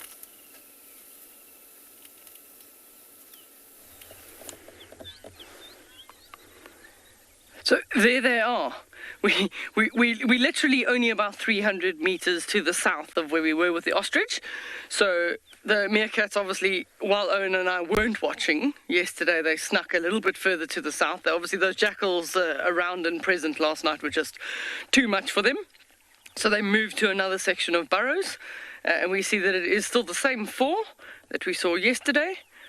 So when family found out that I was going to be on Safari Live and friends, I start getting all these little WhatsApp messages of, hey, can you show me this? Can you show me this? I get a whole list. So these ones are specifically for my little niece. Her name's Megan. Meerkat's one of her favorites. She sent me a message last night saying, Auntie, please can you show me more meerkats? So she's definitely a fan. But if you're a fan, click your likes and carry on following. And also ask your questions on #WildEarth. These guys are just busy doing some housekeeping this morning. And probably still keeping an eye out in case there's any jackal that are still around. But we haven't seen any, so they should be good to go. It's warming up quite nicely now. They'll probably start heading out scurrying, looking for those little scorpion holes to see what they can dig up for the morning. Look left, look right. So while they're busy cleaning in the burrows, they're constantly talking to each other. There's sort of constant chirping, whoever's on sentry. It's almost like a reassurance type of a chirp that he just says, don't worry, I've still got it, I'm still on duty. But we were talking a little bit about it yesterday. As soon as the group starts getting quite small, like this, it's quite difficult for them to balance sentry duty as well as food. And very often that makes them more vulnerable to predators because each one is just got to find enough food for themselves, but also try and look out for the rest. And sometimes we had one group that was 14, and by the time they dwindled down, I think it actually became the Horsa group that landed up. Now there's sort of 3 or 4 of them left. And meerkats is also, it's difficult to keep up with the days of their lives. They keep chopping and changing as to who wants to live where. So one day you have a group of 14, the next day 5 of them have left, or a wild one rocks up, like what's happened with the rock stars. And then the dynamics changes. So having our 3 groups of meerkats relatively close to each other is actually quite an interesting thing because we're with them daily to actually see those changes in the dynamics. If it's just a wild environment, we wouldn't know what's happened over the last time frame with these guys. But in Afrikaans, known as a stokstaart, which is a stick tail, and that's, you can see they use their tail pretty much like a tripod to balance on. Every now and again they get a little bit tired, like that one, and they just sit down, as long as they can see what's going on around them.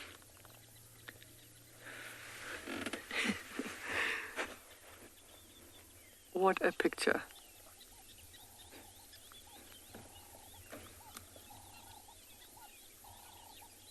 Like he's posing. You can actually see there's quite a lot of activity in the background there behind the meerkat in a beautiful shepherd's tree. One of those trees that we call one of the protected trees.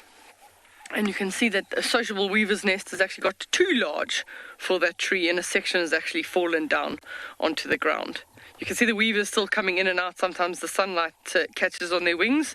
They're little busy bodies this morning, so they're always constantly getting little bits of grass, flying them in, fixing, adding to the nest. It's quite a hive of activity.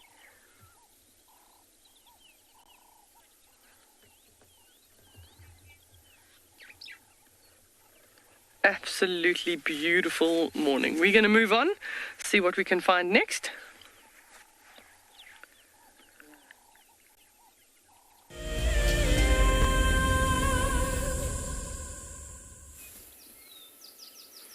It is very, very beautiful. I hope that she'll find everything that her heart desires today. Maybe she'll feel as content as Ribbon looks. Still trying to get the cubs too. I've moved quite a bit to try and get them away from us, so we're a little bit further away from everything. But they're still coming out, obviously.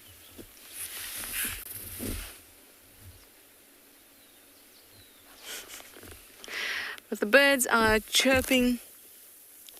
Everything's very nice and peaceful, and it's just slightly raining. And that's a really pretty time in the bush.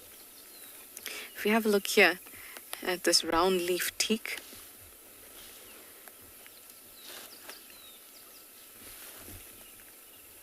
you can see very, very pretty raindrops or falling on top of it, on it. Look at that. I love when the bush looks like this because it looks like tiny little lights all around because of the way that it's reflecting the few slivers of sunlight that we're managing to get. Oh yay, somebody has emerged from under the vehicle.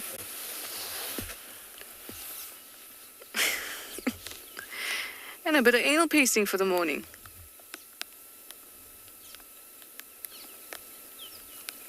Yeah, just lovely. At least they're out from under the vehicle. I must be boring, and Wendy must be boring now. Hopefully they'll start playing around and we can have some fun here at the den with them.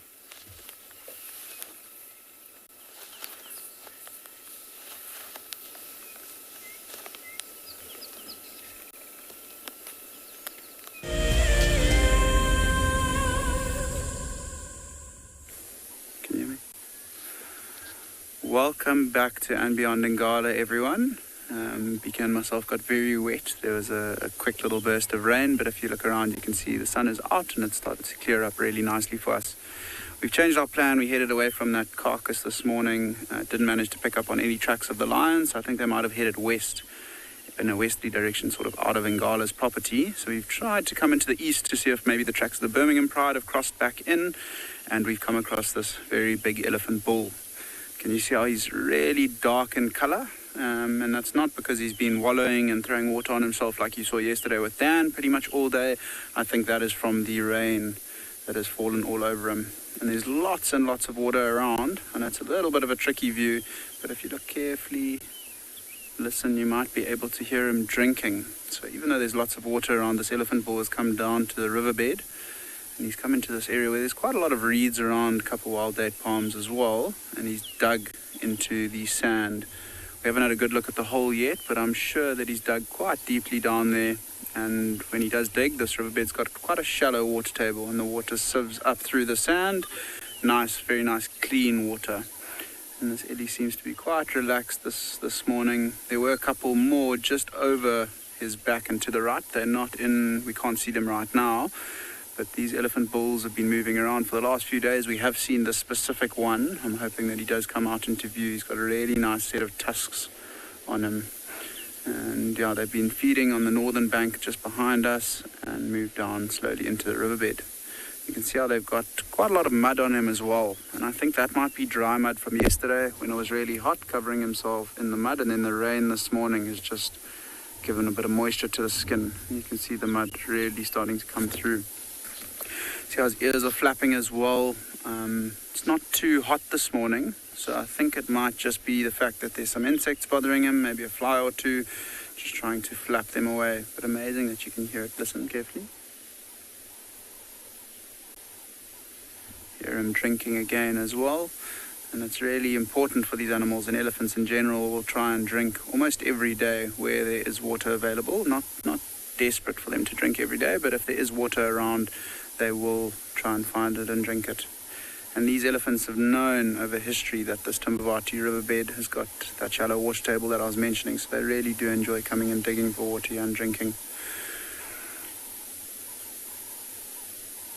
Really quite quiet in the riverbed this morning as well. Birds have not started to come out yet after the rain. I think they're still trying.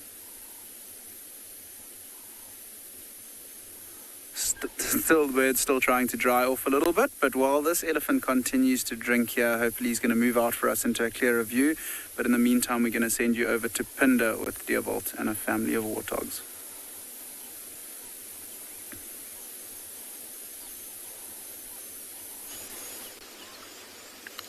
We are still having a look at that watering hole in the back there. There's two tiny little piglets that is probably less than a week old or so, that is running around and trying to get away from that one warthog that's completely wet, just trying to get to the water there. It's getting really, really hot. There's lots of warthogs around the watering hole there, but we are patiently waiting to see what these lions get up to. That's down here at the bottom, but look at that one chasing the piglets. How interesting is that? Looks like a female. It's difficult to say from this distance, but doesn't want the piglets to go to the water.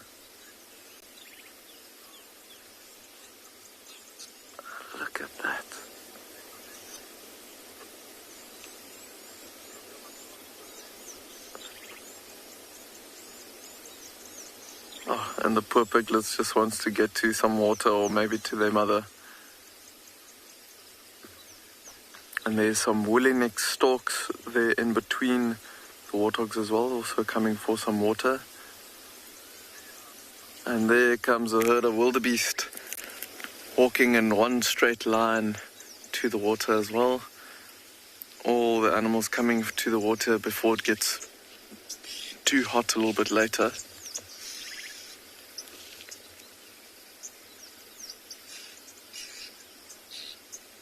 Oh my goodness, look at the warthogs fighting there.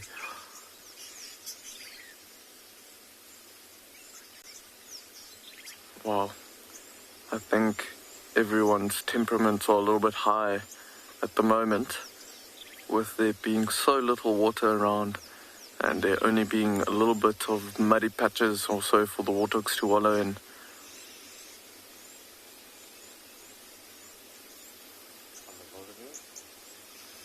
Look at all the wildebeest coming down to drink now. We've actually been looking at this herd of wildebeest for a while before they came to drink. Andre, you're asking what is the purpose of wallowing or the process of wallowing? With wallowing like this with warthogs, it's I think today it's to cool down and try and protect themselves against the sun and cool themselves down as much as possible. But it also removes ticks and other parasites and acts as a barrier for biting insects and parasites also. And you might find that these warthogs will, after making themselves or covering themselves in mud, they'll go and find a big rock or something. Let's see, there's actually a rock there and some pieces of wood there close to the watering hole, that they'll go and rub that mud off, and that'll take the ticks and so off of them. Oh, there's a warthog still chasing the little piglets there. I think that actually does look like a boar. I'm looking at the size of the warts or the growths on his face. They're quite big, so I think that is a boar that's chasing all the other warthogs away from the watering hole. So we were looking at these wildebeest for quite a while, and they were taking it very slow to come down to the watering hole. But if you have a look at them, a lot of them have very big stomachs, and you can see how low their stomachs are also hanging. So I think there's a lot of cows there that are pregnant, and we might see some wildebeest calves being born within the next couple of weeks or so. And look at that, how quickly those wildebeest just had a drink and they're going again. Only one of them still there.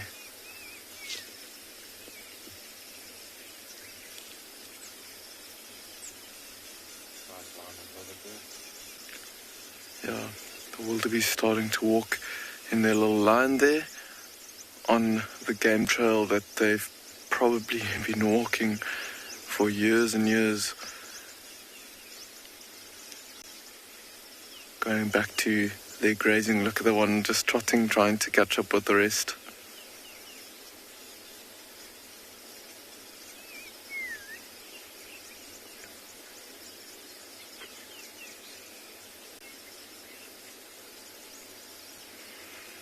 But for now, I think we are gonna just stand by here now, and there's these lions that we've got just out of shot. They are still keeping an eye on all the animals around.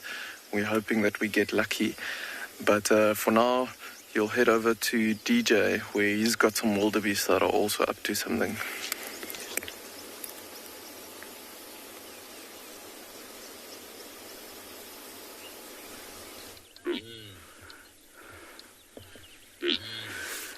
So, welcome back to Tswalu. We've also got a group of wildebeest here, but they've been milling around, so indecisive. There's this beautiful camel thorn tree behind us that has the perfect shade, and they were underneath there, then they were out, then they were underneath, then they were out.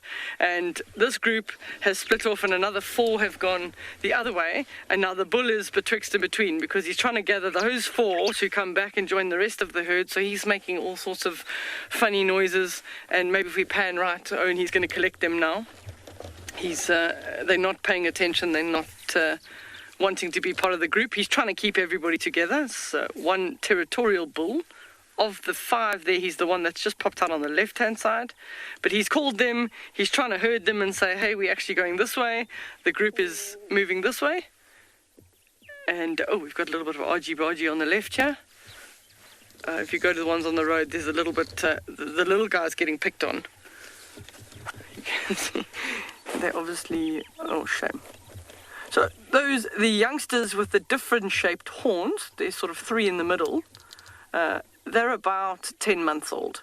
So their mothers would be pregnant already, and literally it is any day now that the wildebeest calf should be born. If I have a look at this group, there are definitely 1 or 2 females that are rather large, so ready to drop.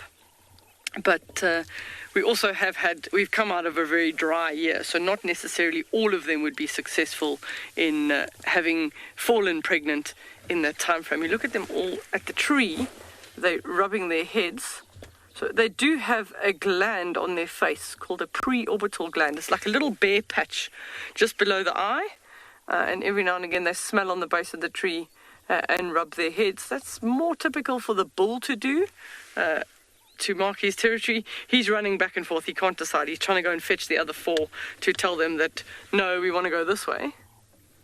And then these youngsters are just getting pushed around. That's how they learn. It's like their mothers are trying to herd them to say, well, this is the way that the rest of the group is going, so move on. We can, oh. He's eventually convinced them. Here he comes. He's running across the road now, and there's one that's a little bit further ahead, and then the other 3, they've kind of put their head down and they're moving in that direction. So they've heard him, and they're on their way to gather together. They won't be doing too much more feeding now, or grazing, as it were, because it's starting to get quite warm. So a nice indicator of a day that's going to be incredibly hot is if the wildebeest are under the trees by about 8:30 in the morning. Then we know we're in for an absolute cooker. They're still busy pushing each other around in that. Sometimes they're also known as the clowns of the bush, but then when you see them do strange things like this, it's no surprise. So, yesterday we were talking about males and females having horns. With the wildebeest, it's exactly the same. When they were a little bit closer earlier, it was going to be a nice demonstration, but they've decided to be all over the place. So we'll wait for another group of wildebeest to show you how you can just sex them at a distance. You can see their tails are vigorously moving, and that's from all the little louse flies, which are like a biting fly. They're not the most pleasant thing to be bitten by. Owen, go down the road. I think that one might want to start scratching and rolling in the sand. I think it might be.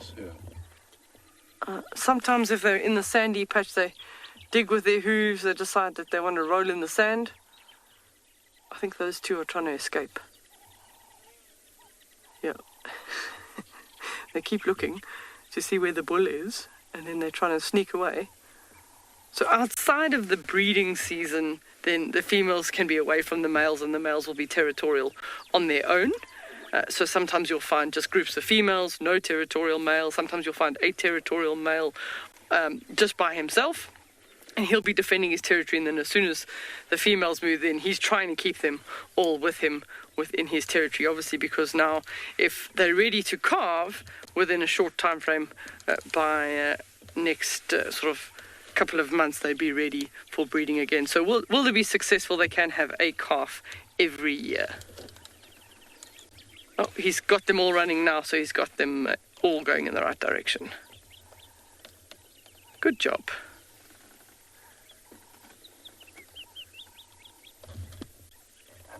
Oh, he picked up a bit of speed. Look at him go. Wow. Look at him go.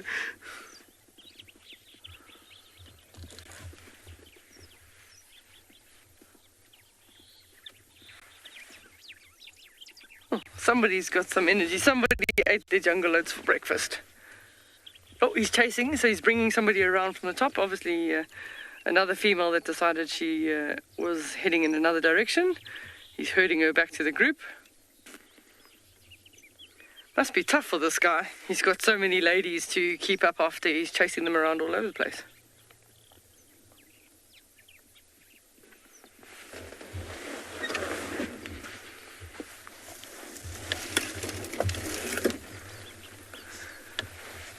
So while they move off into that area, so as the wildebeest go up and over the dunes, Nick has got something much bigger to show you. You can head across that side.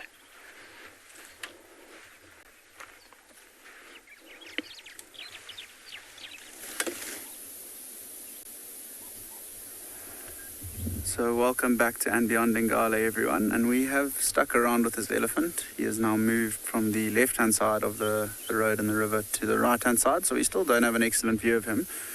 But we did try get a little bit closer and move around, and the elephant was a little bit cheeky towards us. So we've had a look at him, and the wind started blowing in our direction, and we got this really strong smell coming from him, and it smelt like must, and this elephant is actually in must. So as we tried to edge past him, he was not having any of that, and he pushed us right backwards. And we don't want to push him too much this morning, because when he is in must, they do become a little bit irritated. They don't like any animals or vehicles coming too close to them. They tend to chase them away. Quite interesting to see him in must with a couple of other bulls that are around, a couple of smaller bulls, in fact. And that's super important for those younger bulls to learn when a large elephant like this one does come into must, that they should not push him around or not get too playful with him. He's moved across to some of the reeds on the right-hand side, and if you listen carefully, you can hear his trunk carefully breaking off some of the reeds and feeding. And he's still quite chilled. As soon as we've given him a bit of space, that's when he has been a bit more relaxed with us. And when these elephant bulls do come into must, especially a large bull like this one, he might come into must for a period of maybe a month, 2 months at the age that he's at. As they get older, their state of must tends to extend for longer periods. And this is hugely important for elephants and breeding elephants in this area. A cow will only be receptive to a bull if he is in must, and that's just when his testosterone levels are a little bit heightened or elevated, and that's when he will be able to breed with females. So given the fact that he is in must, there's a good chance that at a later stage today, or if he does pick up on any signs of a herd, he might get a scent of some females moving past, he might hear them, he might even see them. He'll more than likely head towards that herd to investigate, to see if any females are in estrus and are ready to mate. I'm just going to move a little bit forward here quickly. Could be interesting to see how he reacts to us. He does look like he's got enough space on the other side of this wild date palm, but we'll just see his reaction. Yeah, he seems to be moving to the right-hand side. So we'll just sneak up here behind this bush and see if we can get a nice view of him.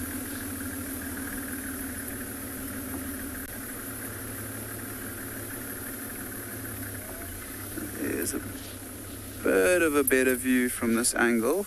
See how he's turning his head immediately towards us though. Seems to be quite relaxed for now, but we'll just keep a close eye on him. If he does start moving towards us, we might just move away. Don't want to be too far in his space this morning.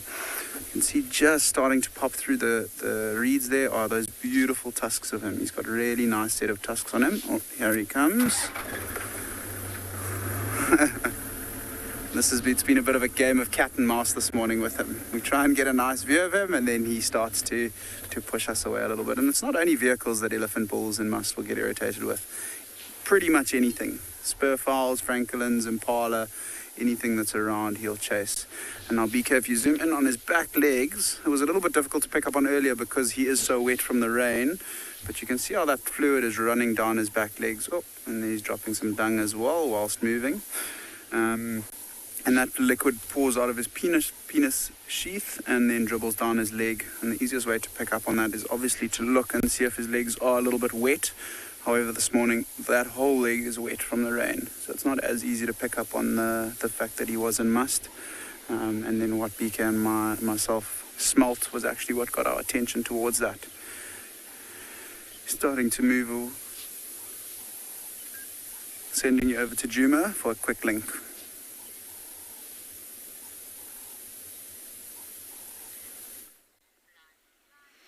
Well, as you can see, we have a yellow-billed stork that is, well, struggling to get its breakfast down. Unfortunately, its breakfast is very, very large, so we'll get back to that pretty shortly. My name is Tristan. On camera, I've got Johan this morning, and it's nice to finally be out. If it's not raining, it's brutal sunshine. Oh, the fish is gone. It went down the gullet, I'm afraid, but now you'll see that they'll wash it down with a bit of water. You're going to find that there's going to be a little drink, and that kind of gets the fish going all the way down into the stomach. It was a decent-sized individual. I couldn't see nicely what it was. It looked like maybe one of the tilapia species, which is good to see because obviously this dam was completely dry just over a year ago. There was no water in it at all. So it's amazing how quick the fish population starts to recover, and you get fish that are of a decent size in here. It's why I'm sure these yellow-billed storks and saddle-billed storks are spending a lot of time in this area, but there's probably a fairly healthy food source, which is really, really good to see. Often a lot of you ask how quickly these dams repopulate with fish, and the answer is pretty fast. As these drainage lines flow and you start to get water washing in from bigger dams, so small little fry are washed in, and you get different species. So you'll get catfish, you'll get tilapia, you'll get or bream, whatever you want, whichever one you want to call it, and you'll get all kinds of other smaller little things that come in. And so those kind of wash in from the river systems, and then they get into these dams, and then they live here. But catfish and tilapia are the two kind of main staple diets in this particular part of the world in terms of fish species that come into these little pans or dams, and that are then hunted by these beautiful big birds that we're seeing around Buffelshoek Dam at the moment. Now, the plan for this morning is to just try and bumble about, see what's happening. It's obviously rained quite a bit this morning, so we're going to just try and figure out if we can find any sign of anything. Just before the last heavy downpour that we had, the baboons were alarm calling quite heavily at the dam cam area, so around Gowrie Dam. Unfortunately, though, the one road that probably holds what was causing the alarm calls is closed after that heavy rain. It's a road that runs through a seep line, and it doesn't do well in the rain at all, so we can't go and check there. But maybe Tingana or Tlalamba or one of them moving around in that general vicinity. So I was going to check there, but I've done the roads that I can that kind of lead up to there that are open, and there's no sign of anything at this stage. It's not to say that something won't emerge now that the sun is coming out, and we'll get a bit of a sign a little bit later. And so now I'm just kind of heading to the east, and I'll slowly bumble southwards and see if we can't find any sign of species. Interesting. All right, well, I'm going to head north instead, which will be really, really cool. Is that animal?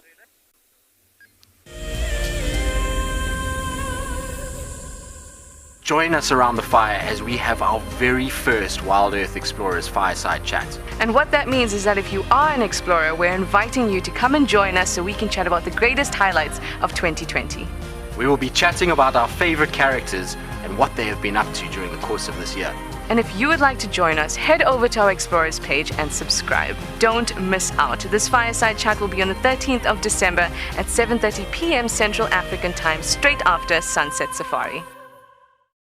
Join our Explorers program so we can keep on sharing nature with the world. For a monthly subscription, you will have the opportunity to win fantastic Wild Earth expeditions, have access to an animal identification app, receive weekly highlights from our shows, and much more. All the money will go to keeping these live safaris on air, which in turn connects a global population with nature. Hello everyone, my name is Trishala and I am a naturalist and safari guide here in Djuma Game Reserve in the Sabi Sands in South Africa. I think that the information that we provide, and most importantly the questions that you ask, give both you and I a really good idea of what's going on. My friend Fernando here, he's a flat-necked chameleon and I love them. They're just these gems that you manage to find in the bush. Catch up with the guides daily here on Wild Earth. Have you been watching Wild Earth and dreamt of being right there on safari with one of the guides? Well, now you can. Wild Earth is offering you a chance to buy a ticket to dream. You or a friend can hop on board a live Wild Earth show and join our guide on safari. The ticket is redeemable at any of our locations, anytime in the future. Only a limited number of tickets are available, so don't wait. Get your ticket now and start dreaming. Terms and conditions apply.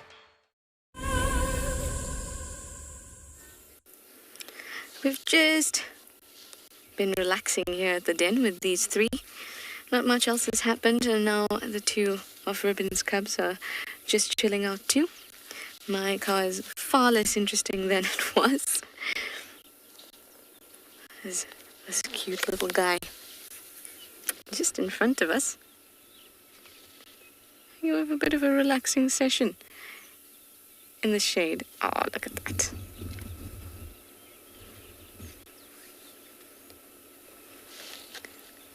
Very, very cute.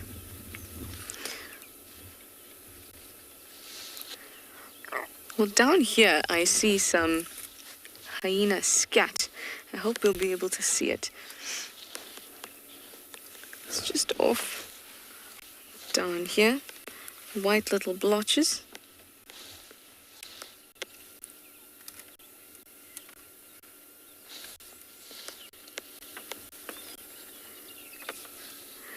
It's so white it's reflecting the sunlight. And then we have some Carcass Beetle. Looks like a bit of a Carcass Beetle. Crawling about on it. And I wanted to show it to you because we don't often spend time with scat, especially when Steve's not around, the scat man. But you can see that's very white, and that speaks to just how strong their digestive system is, because all their bones that they consume, all that calcium, they can actually be able to digest that bone, and the calcium gets passed through and the scat becomes calcified. When it's fresh, it's brown, and then as it gets exposed to the air, it hardens. Like this. The only thing that they're not able to digest is hair. Everything else is definitely not going to waste.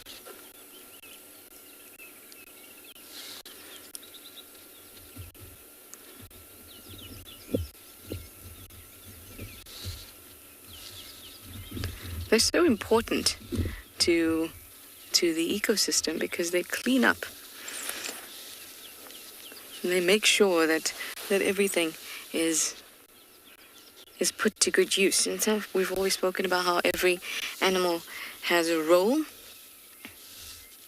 And hyenas have a very special role, and just like vultures, in cleaning up. And their digestive juices are so strong, their acids, that they're able to eat some very, very rancid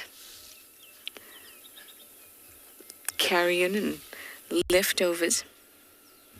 And instead of that festering and bacteria, things like that being exposed to the environment, they get consumed. And it actually makes the bush a little bit safer in terms of infection and bacteria and all that sorts of stuff. Very, very necessary to the environment.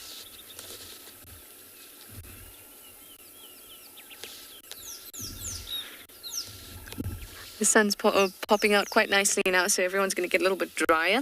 They smell very much like wet dog. And when they were coming past the vehicle, you could see just how wet their fur is. The young ones obviously more so because they've got a little bit longer fur than the adults do.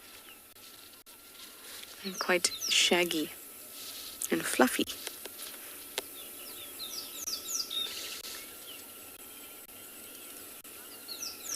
So we're going to move on, I think, for now. We've sat here for a bit and they're just having a peaceful morning. So we're going to go off and see what else we can find. And we're going to send you over to Deirdre, who's got some yellow flowers.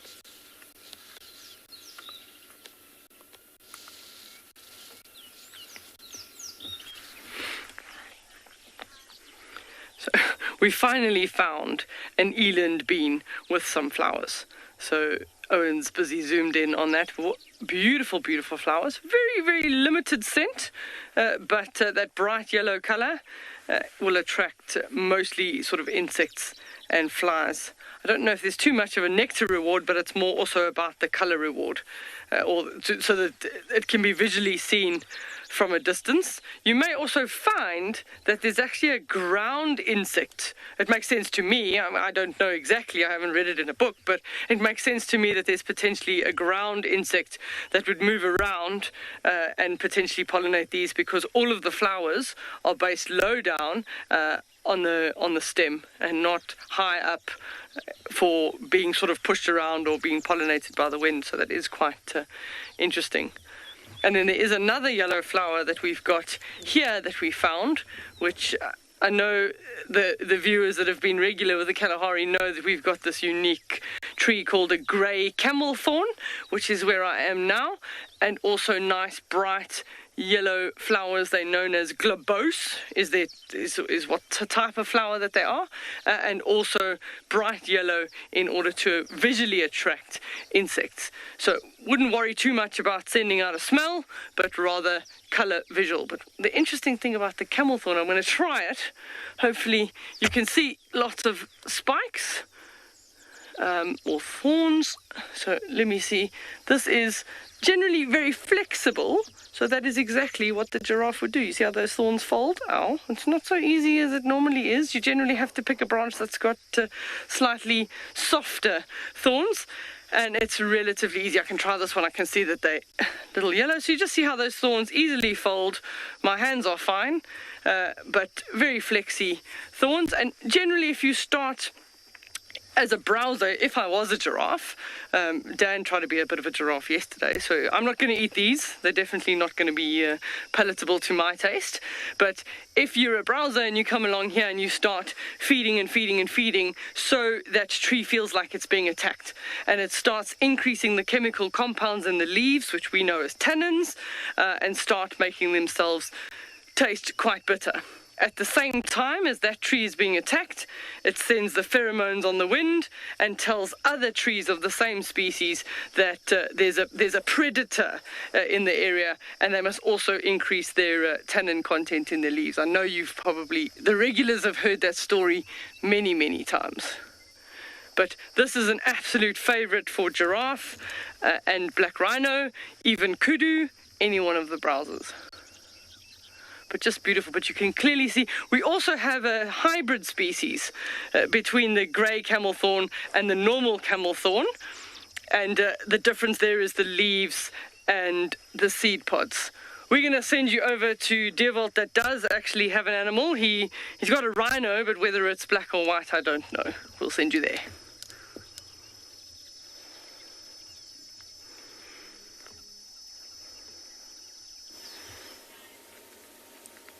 We came around to the watering hole, and look what is happening here.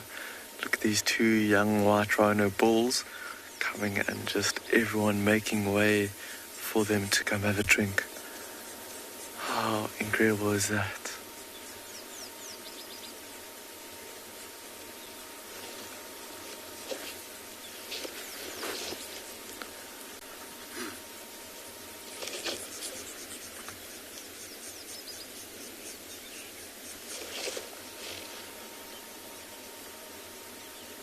Only with the one rhino drinking at the moment.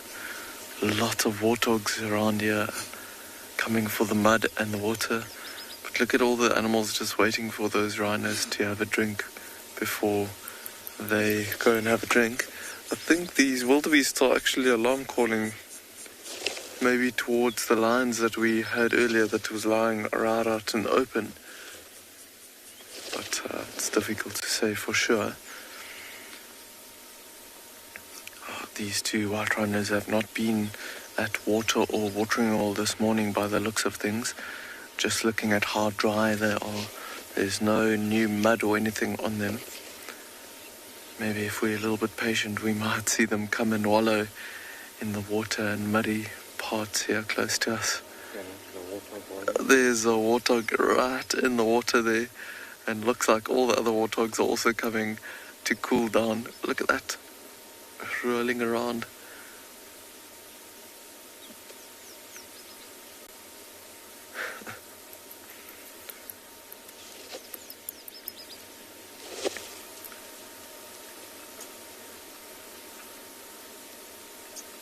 Warthog is really enjoying this muddy patch that's down here at the bottom. The water is not very deep. You can see how deep the warthog is lying in there. See, trying to cover as much of its body as possible.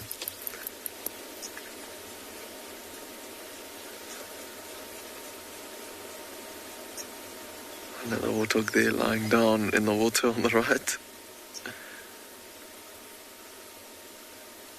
And there we go, doing a bit of a roll around, trying to get the cold water and mud onto his back.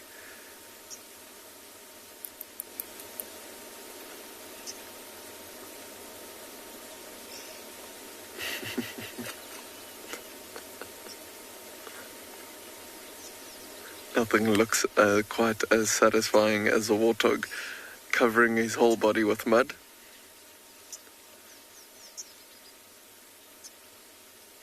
The one, in the middle of the watering hole is not phased at all, not really rolling around. Oh, there we go, rolling around a bit now, but really enjoying this cool water and mud.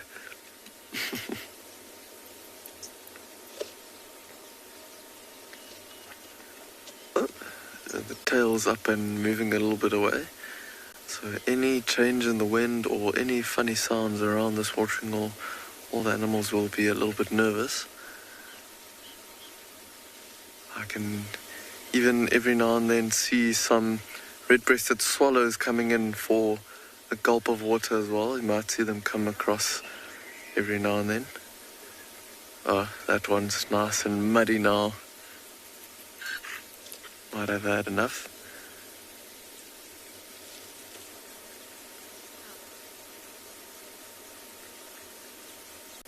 See, going to the edge of the water there. Didi, you are asking what are warthog's main predator? On Pinder, in this particular area, it's leopard and lion. Oh, look at this warthog just going and rolling against that little muddy section there. Was cooling down earlier in the water, but now trying to get that thick mud onto its back. Look at that.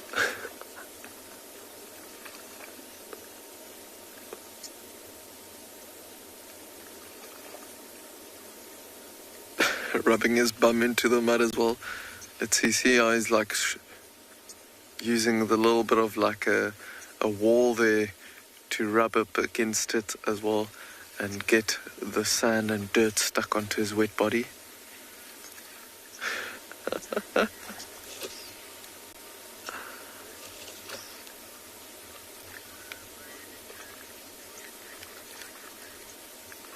People pay lots of money to go to spas to get some mud on them, and this warthog is just enjoying it.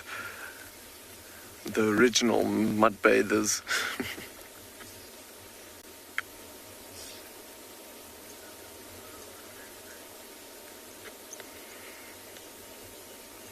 Let's see if that other warthog there in the back was just maybe waiting for these to move off a little bit. There, she's also going into the water. I wonder if these white rhinos are also keen to come to this watering hole down at the bottom where there's some mud to wallow. I think we're going to stick around and keep an eye on them and see if they do. But for now, you'll be going to neck with a bird on a kill.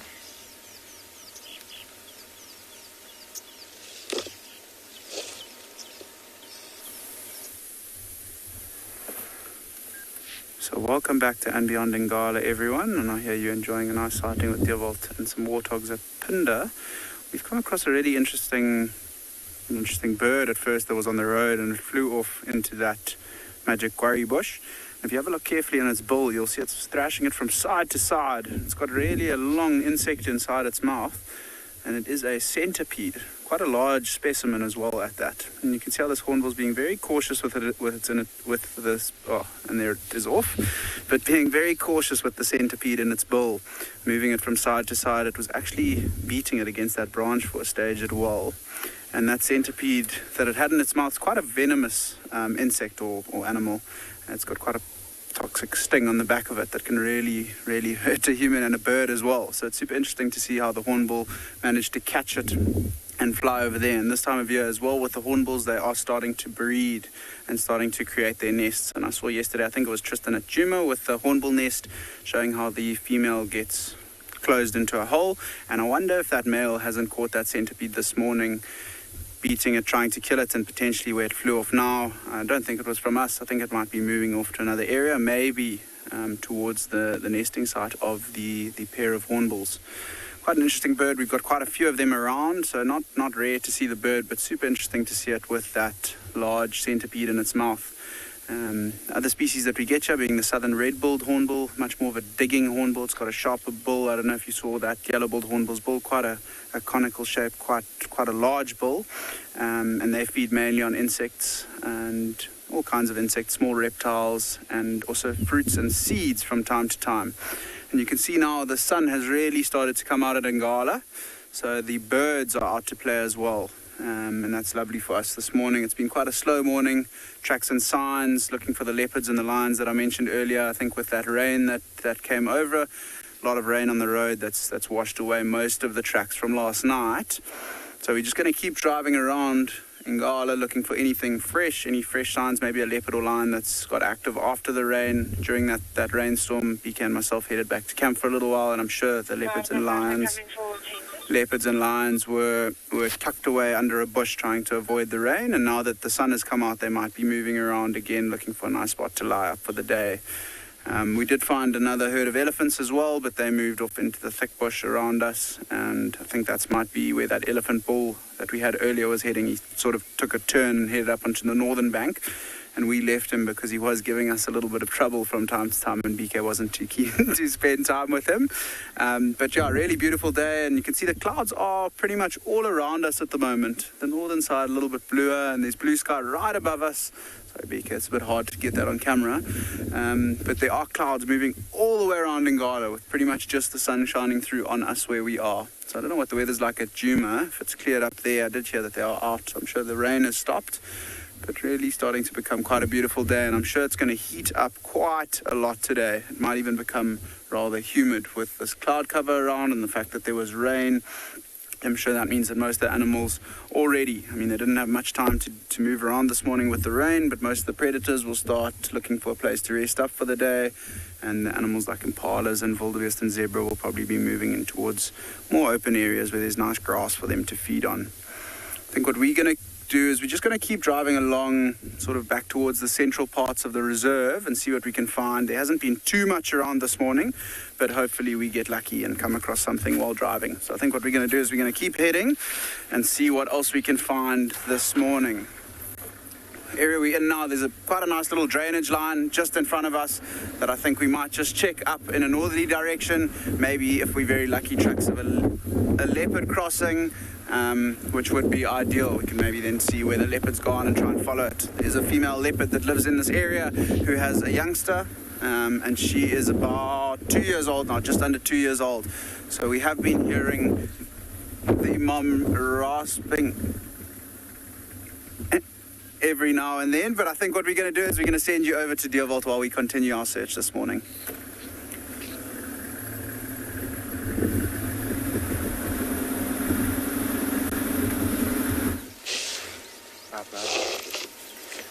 There's a warthog that's now come out of nowhere that's just come to have another drink while all the animals have moved away. We were hoping that those rhinos were going to wallow, but I think it's two young bulls and they were trying to cover some distance. They're close to a big dung midden, so maybe trying to get away from the area close to another big dominant bull. Let's see, this looks like a female warthog here that's now just having a drink on the other side there. But let's see, it doesn't look like she's been at the watering hole or at any water recently. So after having a drink there, look how she's sitting on her knees, on her front knees there to get to the water. Let's see if she comes down towards the muddy patch here at the bottom and wallows as well. Really enjoying the water there.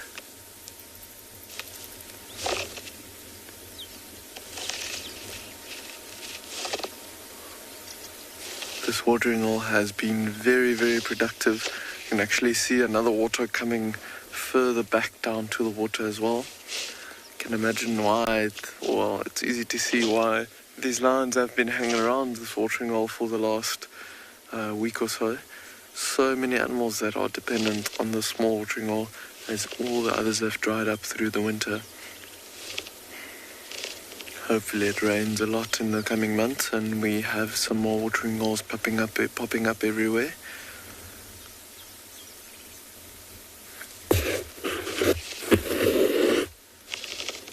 And all the animals, I think, trying to come and have a drink and wallow before it gets too hot, and then it becomes a little bit too hot for them to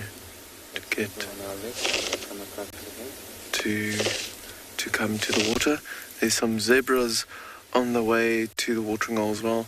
We see the small herds of wildebeests and zebras coming and having a drink, not all at once, but slowly but surely, like making their way to the water as the others leave. Maybe a different stallion with his harem of females, of mares coming to drink, trying to avoid the mares being close to other stallions. So they don't just walk to the watering hole, they stop, and it takes quite a while for them to get here, because around a watering hole like this, when they're drinking, it's obviously a resource they all need to get to, and I think they know that the predators will try and use that to get close to some prey animals. So taking it very slow and just listening and looking around to make sure that there's no danger before they come to the water.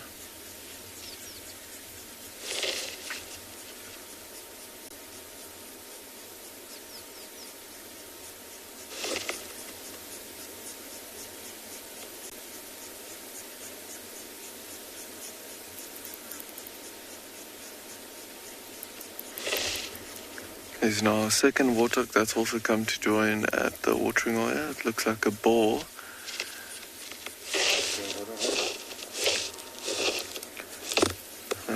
While we wait for the zebras to come, we'll have a look at these warthogs here.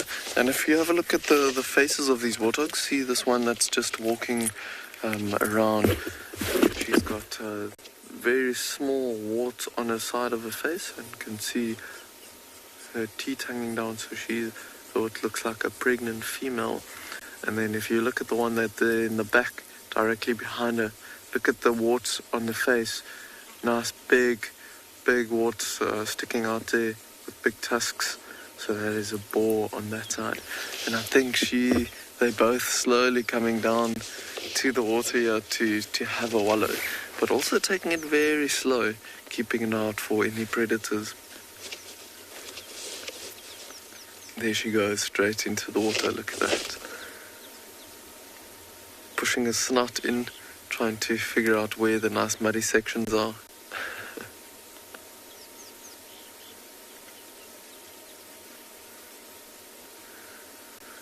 A little bit nervous. Not too keen to roll around. Just listening for a moment.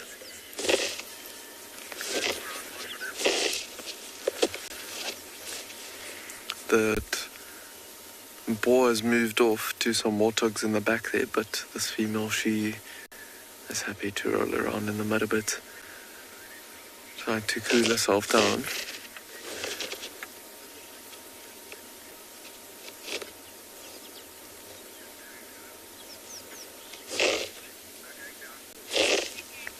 But for now, I think we might stick around for a little bit longer. See if we can maybe get a view of those lions again. It seems like they've moved off a bit. Maybe see what other animals come down to the water here with this nice hot summer's day that we've got.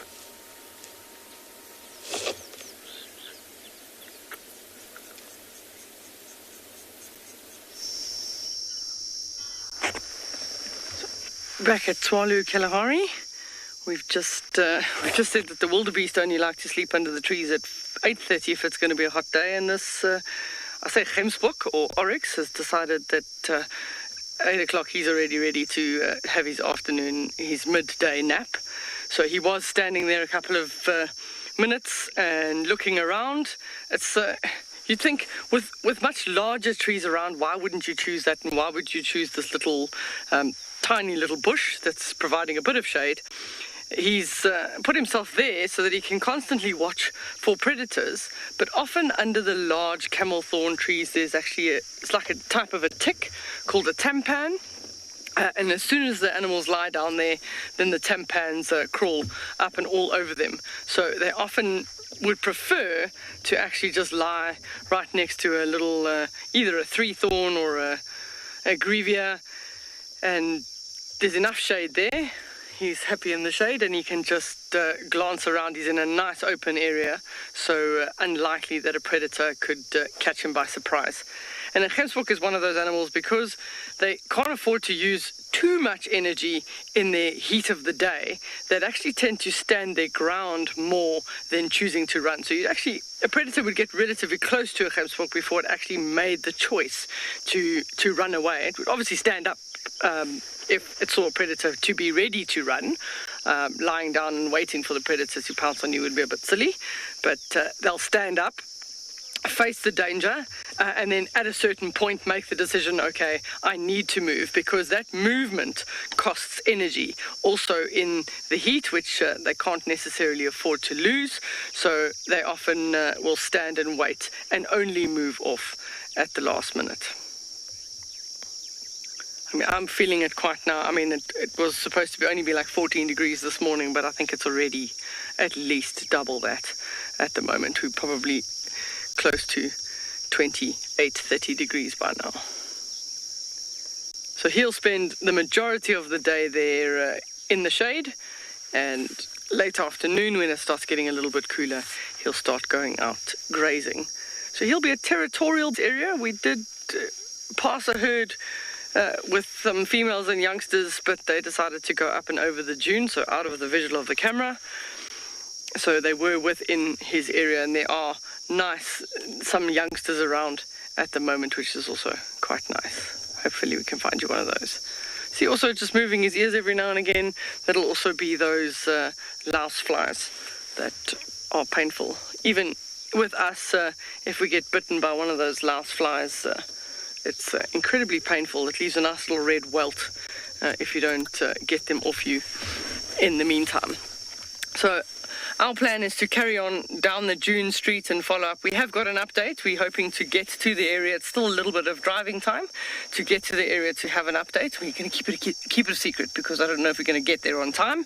But we're definitely going to start heading south to see if we can get.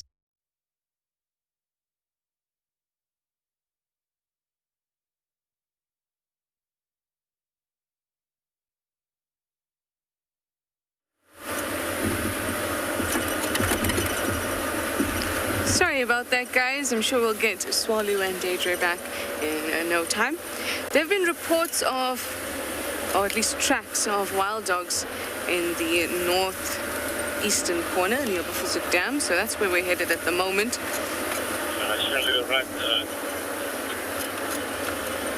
Hopefully we'll get lucky there.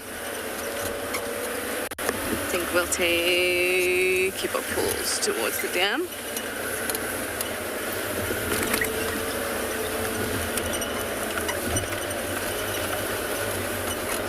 It's starting to, like I said, starting to heat up, but I still think that if we do see them, they'll still might be hunting, considering that it's not too hot or the sun is not beating down. There's still some good cloud cover.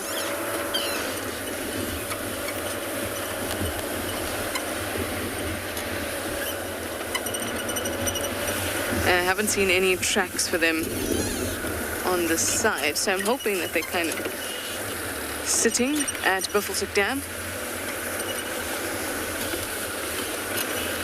If they're lying down there, that would be awesome. Get to see some bird life and get to see the dogs. That would be great. Maybe even an elephant comes along. Just thought I'd put it out there.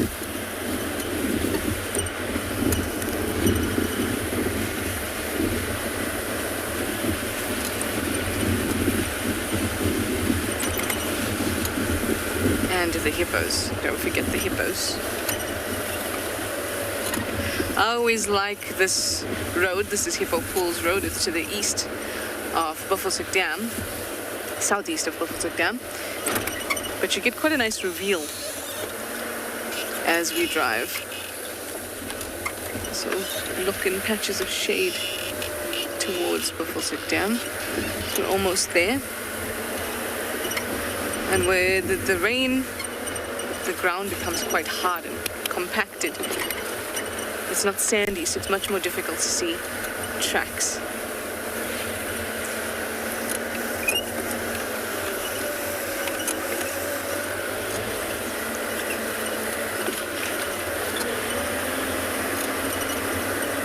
We're almost at the reveal for the dam.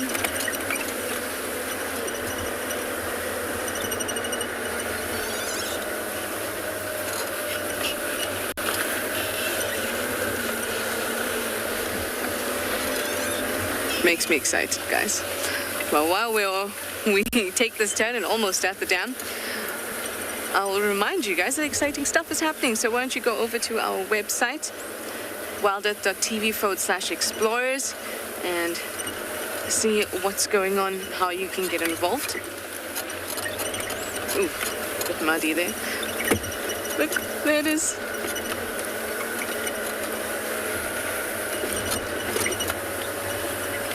Let's look carefully. So come around this corner and then the dam is right there. I think it's wonderful.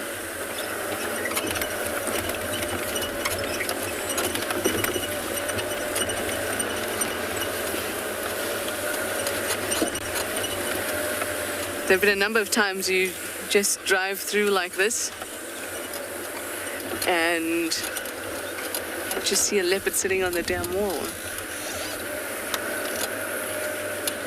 Let's grab this patch of shade here. Ooh, windy. Don't shout at me.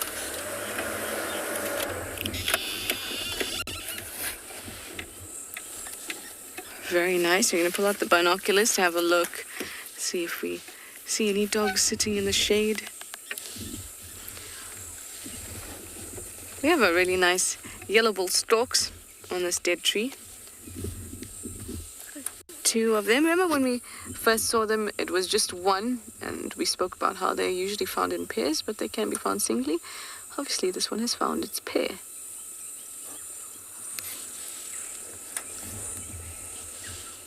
Unfortunately, I don't see any dogs.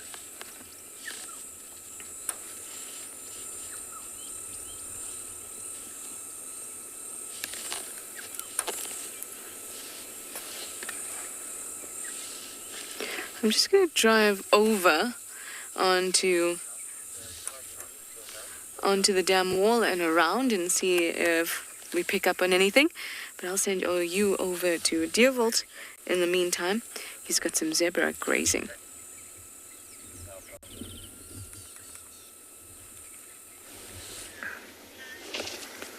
We're just keeping an eye on some other zebras that are seemingly on their way to the watering hole here. So to give you an idea of where the lions are sleeping in the thickets, we can't see them from where we are now, but like 100 or so meters, 150 meters or so to the left, the lions have just spotted the zebras.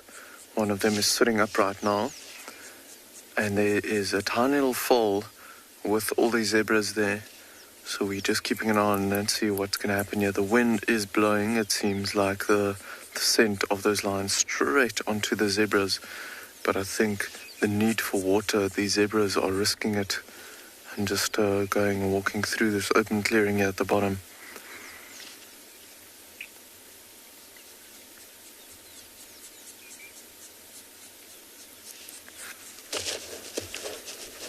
So the zebras just stop every now and then to look and listen. See the foal there, second from the front, sticking very close to its mother.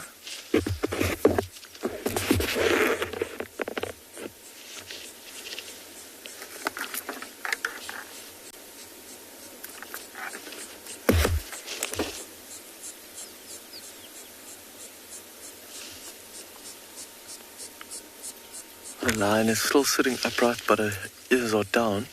The zebras are looking straight in that direction, straight towards the lions there. I'm sure they can smell them with this breeze blowing over over the lion's shoulders straight towards the zebras. Not in their favor at all.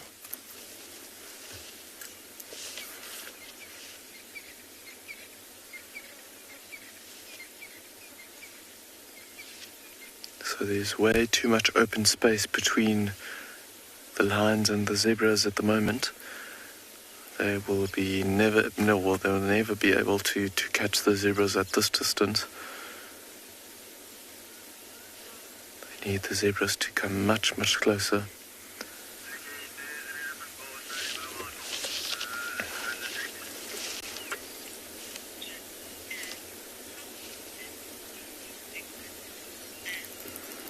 And you're asking how many zebra species there are. Now I have to think back of the days when I was studying all these things. But in South Africa, where we are now, on Pinder, we only have the plain zebras. And then there's some mountain zebras closer to Cape Town and in the mountainous areas. Then there is the Hartmann zebras. There is the Greaves, I think, zebras.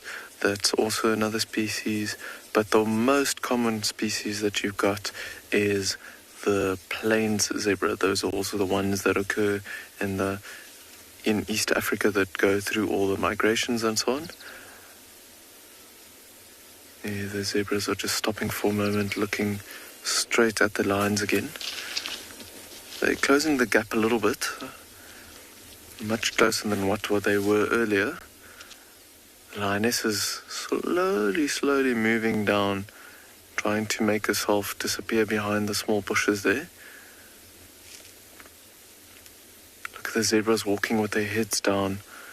They haven't seen those lions just yet, but I think they can smell them.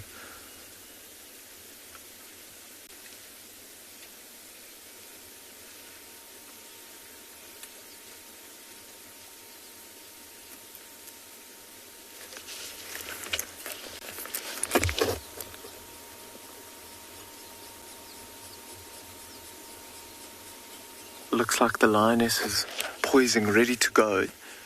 Let's just see what happens here.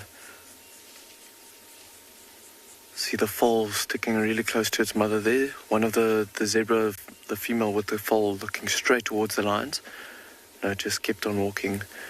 Wonder if that foal can also smell the lions and putting its mother between her and the lions.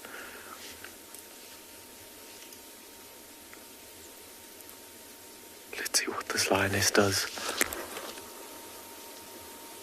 Keep still poised to go. Still too much of an open clearing, I think, between her and the zebras.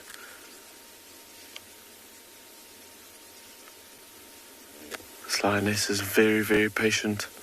There's the last zebras just stopping and looking at something there. Can't see anything.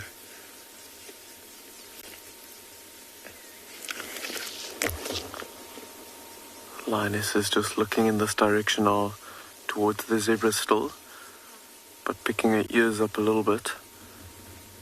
I think she realized that that opportunity was maybe not going to be worth it. Too much of an open area for her to cover that distance and get to the zebras before they run off.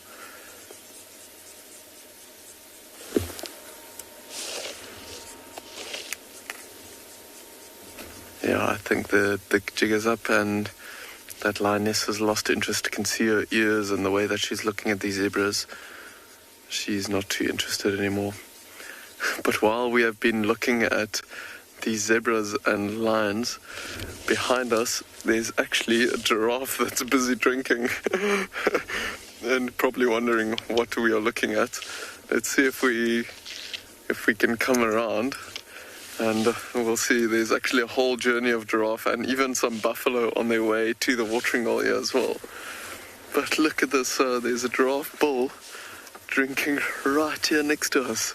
Everything's happening.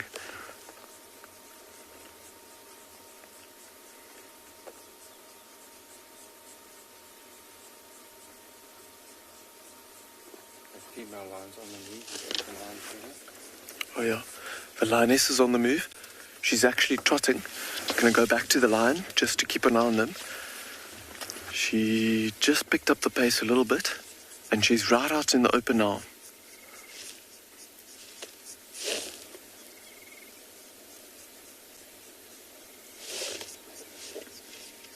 She's really interested in this zebra foal. The zebras are obviously now walking away from her, not looking back. Look how slowly she's walking.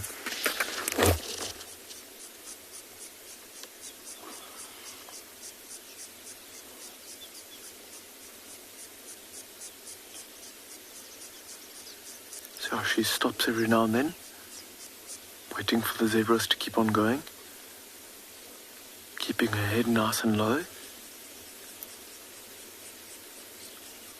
If those zebras look around, they'll definitely spot her in the open there, but they haven't seen her yet.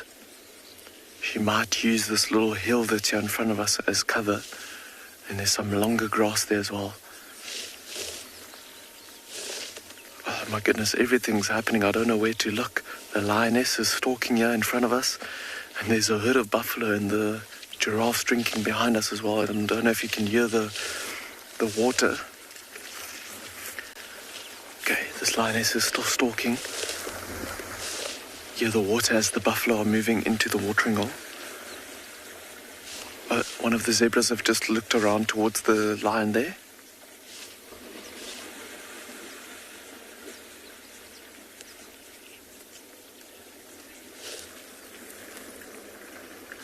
Corny, you asking if the young zebra will be able to outrun the lion. If there's an adequate amount of distance between them, the lion won't be able to keep her pace up for that long. But if the lion can get close enough, that young zebra might be a little bit too slow. So if the lion can get close enough, then we might have a hunt on our hands here.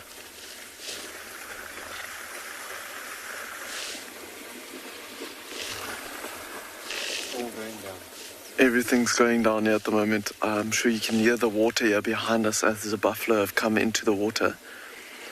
Seems like the zebras are losing interest. Let's see if the female lion keeps on moving. She was just waiting for the zebras to keep on moving.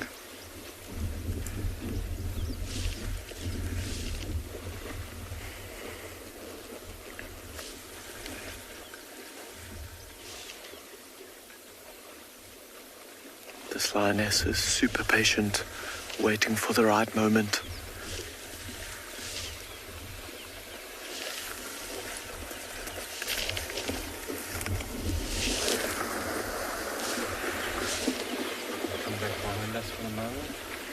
I'm going to keep an eye on this lioness here, and then Glenn's going to see if he can pan the camera around just for a moment to show you what's going on behind us here.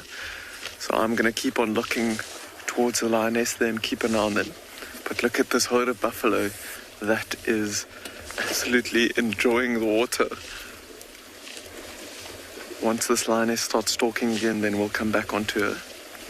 But she's just standing still for now.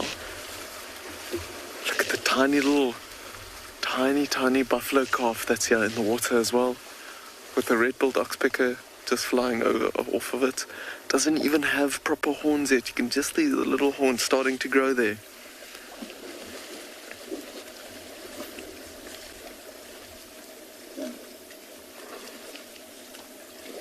Okay. It seems like the lioness has lost interest. She's actually walking back towards where she was lying down earlier. I think she realized that the chances of her trying to catch one of these zebras is very, very low. The zebras have all spotted her as well, so she's walking back right out in the open. But I think let's stick with these buffalo and just watch them enjoy their midday bath here. Or actually still early morning, isn't it?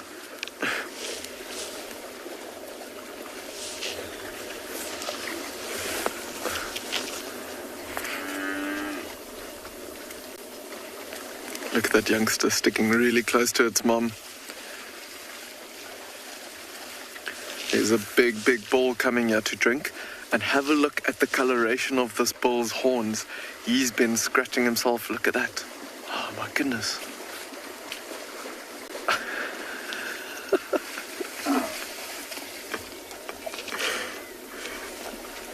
That yellow coloration in his horns is him scratching himself against some fever trees earlier.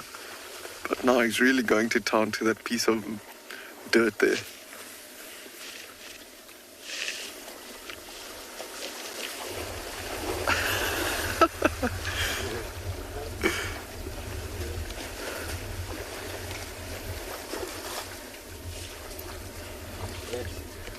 How amazing is this? Everything's happening here at the small watering hole. Look at that, pushing his horns and stuff into the mud there. You can imagine around that, those 6 thick set horns. They've got a lot of itchy ticks and stuff sitting around there, so he's trying to scratch in there and get the mud over there as much as possible.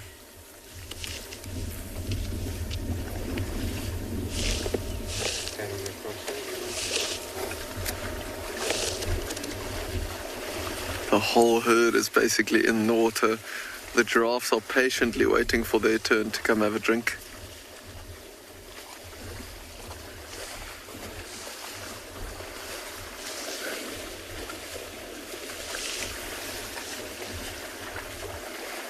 Oh, poor white-faced whistling duck in between all of the buffalo here, just trying to get out of the way.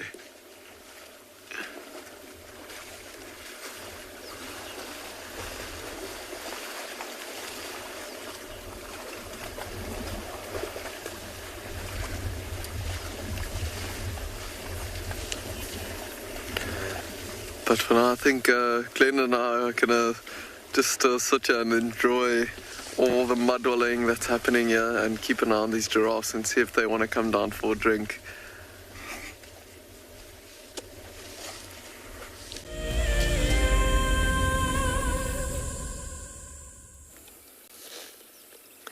We are here at Vulture Dam and watching all the cool, interesting things that are going on. Lots of terrapins, and there's one of those really big dragonflies, those emperors, flying about. I do like those ones. Lots of gorgeous sounds as well. And I'm waiting for the bird life to come drink at the shores. Always the usual suspects around. Look at this cutie.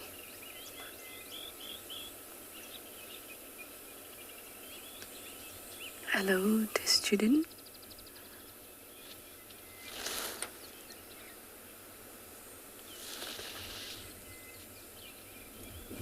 Lots of little terrapin heads bobbing up and down. I love watching the dragonflies here. They're just so difficult to get on camera as they move so quickly. But every now and then I like to challenge the cameraman.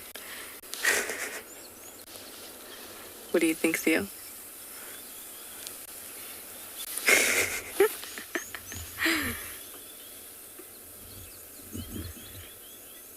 Hello, warthogs. Oh, look at that. Put the nose in the water. Half of it, half of the nose. It's so cute. Really having a good time. The piglets are just adorable at this time.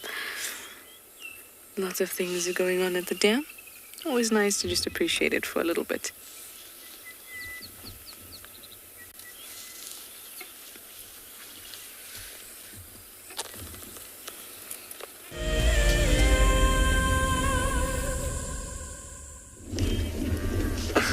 We are still watching these buffalo, and look at this big giraffe bull coming down to the water now. A bit more confident than the other. Look at all the buffalo looking up at the giraffe.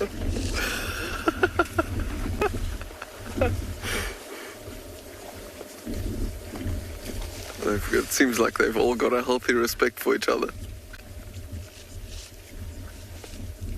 It's the first time that I've seen a buffalo look up at a giraffe's face.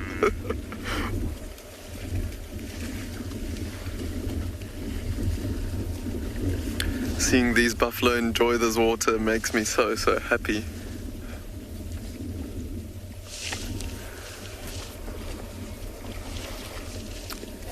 buffalo are coming to join these down here at the bottom. So the watering hole there at the top, it seems like there's some not as muddy water there at the top where they're all drinking. And interesting how they're not really drinking the water here at the bottom because it's been disturbed so much by all the warthogs and buffalo earlier. There's one or two of them drinking it, but a lot more drinking at the top there.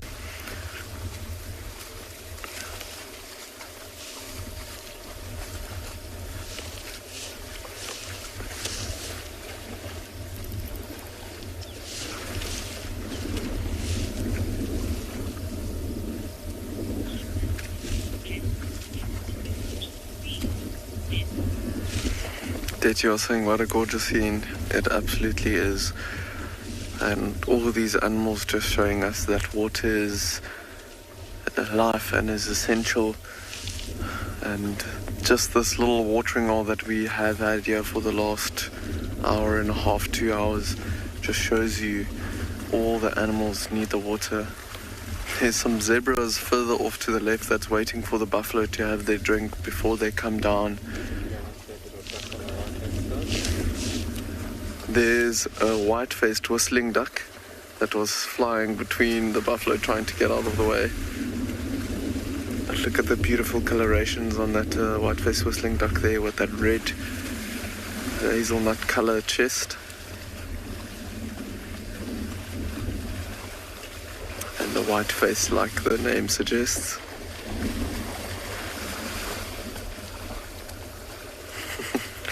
He was having such a pleasant day, having this watering hole to himself and some warthogs earlier. But look at this white-faced whistling duck's actually feeding on what looks like some insects that these buffalo are disturbing, that's maybe flying off of these buffalo. But these day got... Oh, watch out! These buffalo chasing each other around, looking for the best possible spots to lie down in the water here. There we go. Catching some insects there.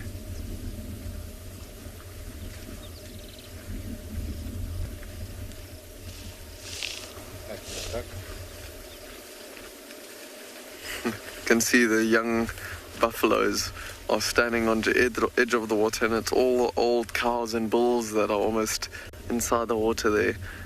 A bit of a hierarchy system here. Who gets the best spots in the deepest part of the water to lie down.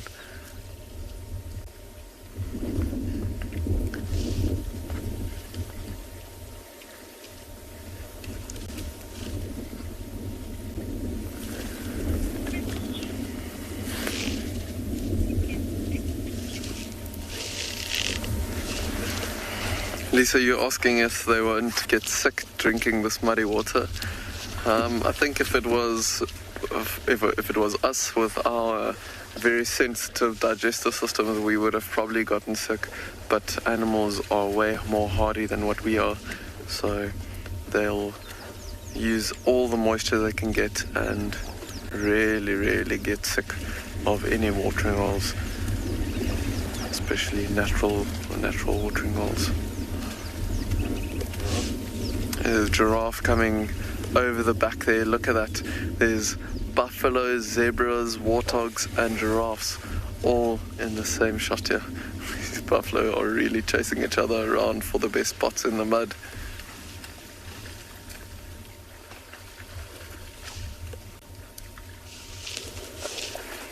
That giraffe standing there in the back looks like a young bull. Still got a bit of black tufts of fur on top of the horns there, but you can see how nice and thick the horns are.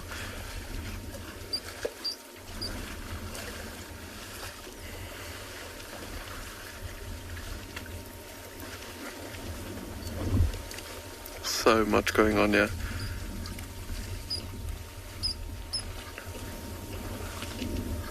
That giraffe, I think, has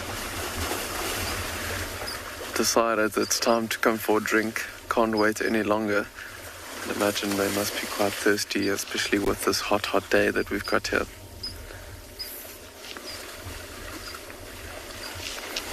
Just having a look now, it seems like it's about 36 degrees Celsius here at the moment, and that's all before 9 o'clock in the morning. So I think today is going to be a real scorcher later on. The giraffes just spotted something there in the distance, maybe some warthogs or so.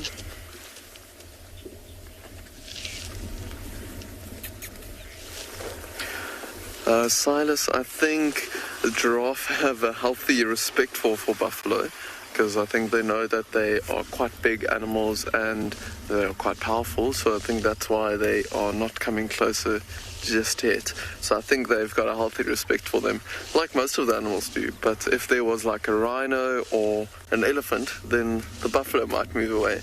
So yes, there is but a bit of a hierarchy between all the animals around these watering holes. But it seems like the buffalo are actually making a bit of space at the top there. That giraffe is really close to where the buffalo are drinking, and even a lot of the zebras coming down to the water now as well.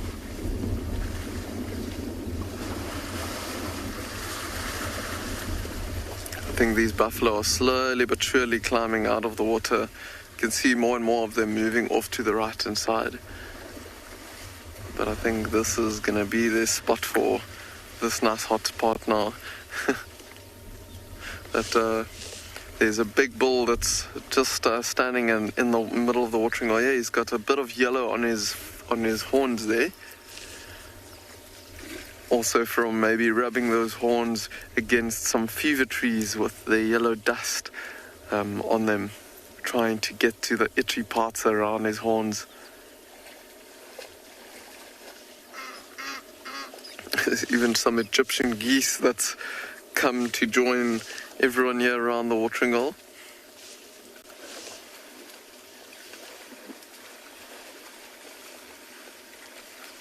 And in between all these animals, I can just see red-billed oxpeckers flying in between all of them. But for now, I think we are going to stick around this watering hole here and enjoy this whole scene that's going on here. But for now, we'll send you to Trishala with her impalas.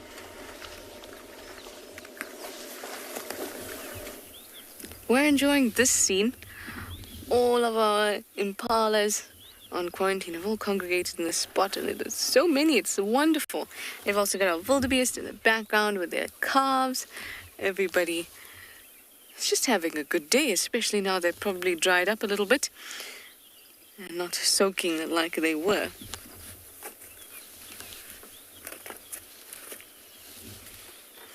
Let's do a baby count. Oh, that was a very synchronized movement by all the impalas there. Wildebeest baby count. I see 1. I see 2. But everyone, well, most of them are lying down. So probably our youngsters are too.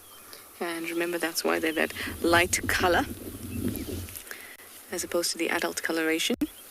So they can blend in very well when they're lying down. This scene is the ultimate safety in numbers scene. If you all hang out together, you all can't get eaten.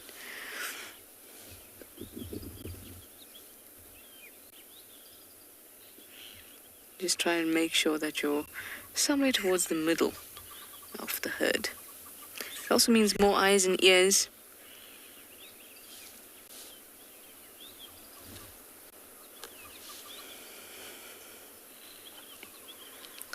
Some are ruminating. I love how they all just stay in one direction. You can see that they're very comfortable. They might be a little bit cautious because of the wind, as usual. That's why they congregate together. But everyone is chewing away. It's always a good sign. Chewing. Ruminate and ruminate and ruminate. Oh, let's watch. Love watching the ball of cud go up and down their throats. Oh, but we don't have a clear view.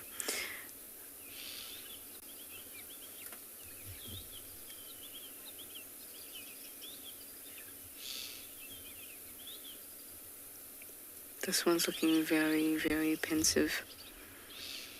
Should I eat another cud ball, shouldn't I? this one's definitely chewing the cud along.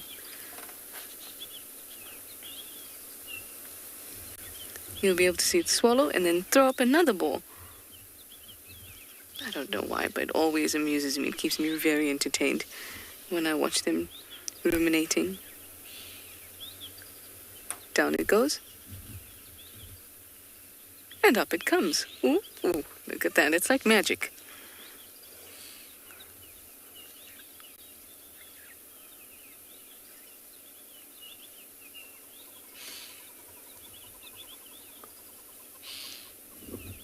They really are breaking it down. But in a different sense than what you might be used to when someone says you're breaking it down. Hi, Lucas. You have a really important question because we think of this as such basic, things that we deal with that we sometimes forget to tell you. You'd like to know, how do you know if they're male or female? The males are the only ones that have horns. Now, when they're very, very young, you wouldn't be able to tell. The lambs, it's very difficult to tell. But at a year, those horns are poking through. Let me see if I can find one that's about from last year's lot. I can't see one from last year's lot. There's one sitting down here. It's about 2.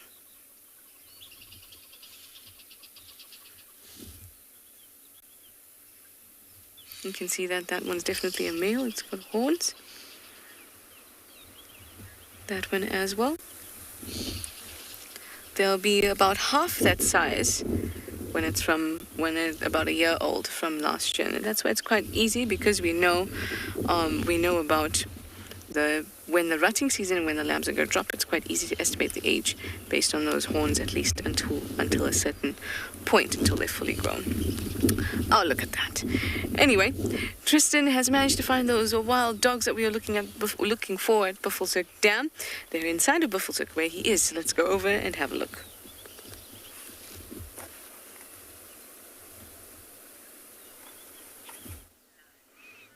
Well, I mean, it wasn't me that found anything.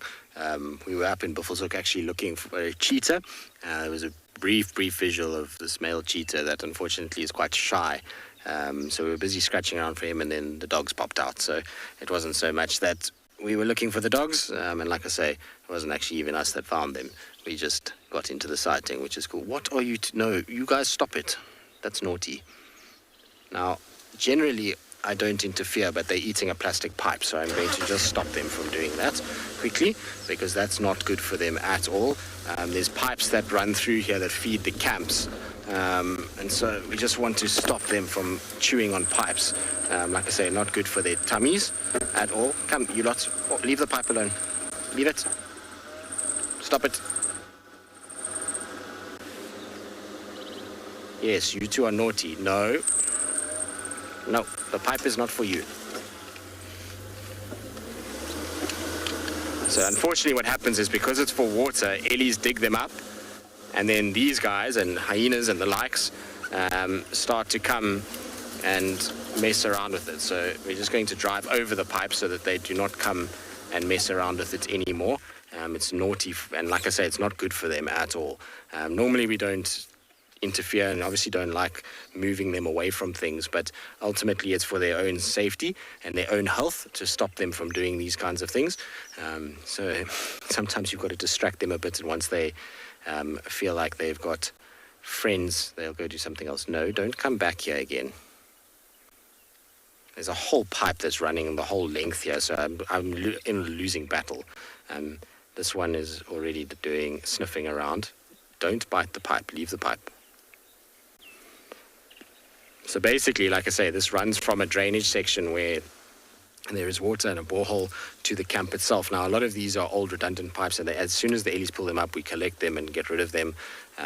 But what we don't want is them chewing it. All right, now it sounds like there's something exciting happening at Pinder, so let's quickly send you across to them.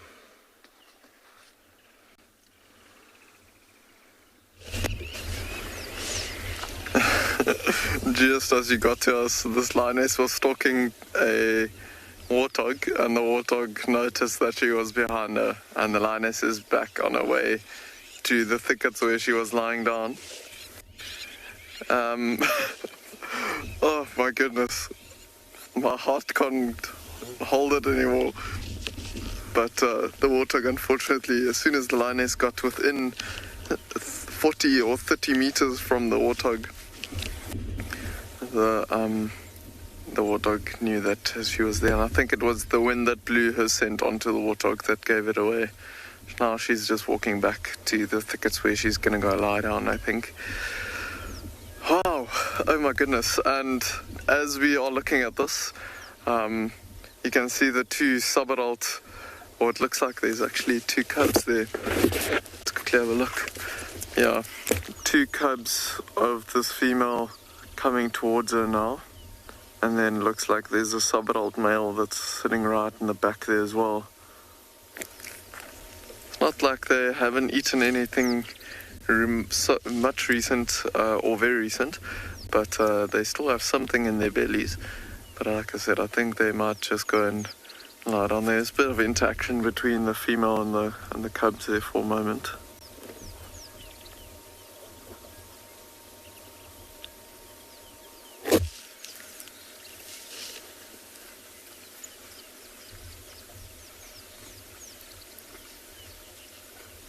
See the youngsters just rubbing up against their mother.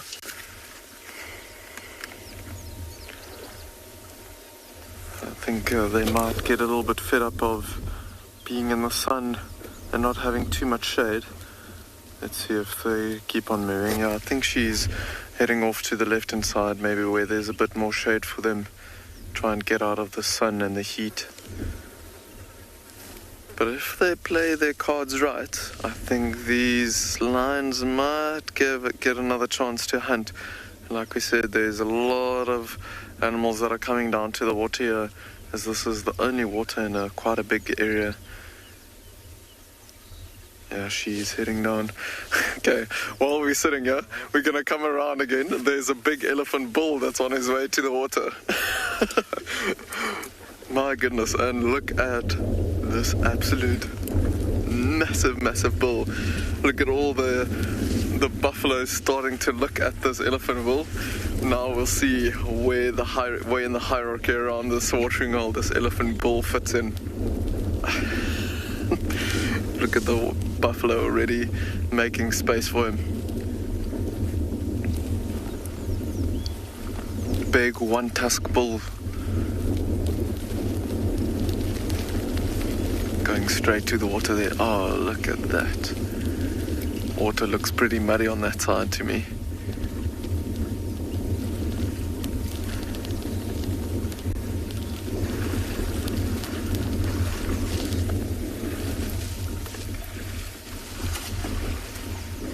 See how he's sucking slowly some water there. And there he goes for a drink. There's not much water on that side. He might come down to this muddy water down here. Get to see how long he takes to fill his trunk there with a little bit. I wonder if the water has been drank by all these animals that have been here now for the last half an hour or so. Let's see, look at the water that he sprays into his mouth now.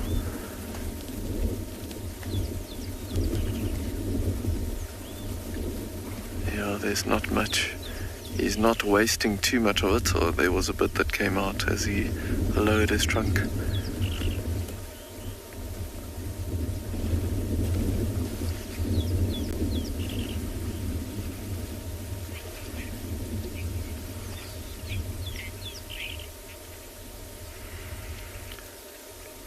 Yeah, this elephant bull is keeping on drinking. I think we're going to stick around and see if he maybe comes and throws some mud and stuff onto himself.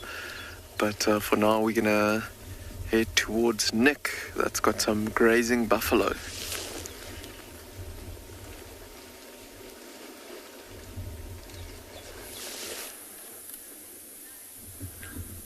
So welcome back to And Beyond Ngala, everyone, and look at this beautiful herd of buffalo that we have managed to find this morning. Murphy's Law. The first animal we found was the buffalo carcass, and I mentioned how little buffalo we've been seeing around Ngala.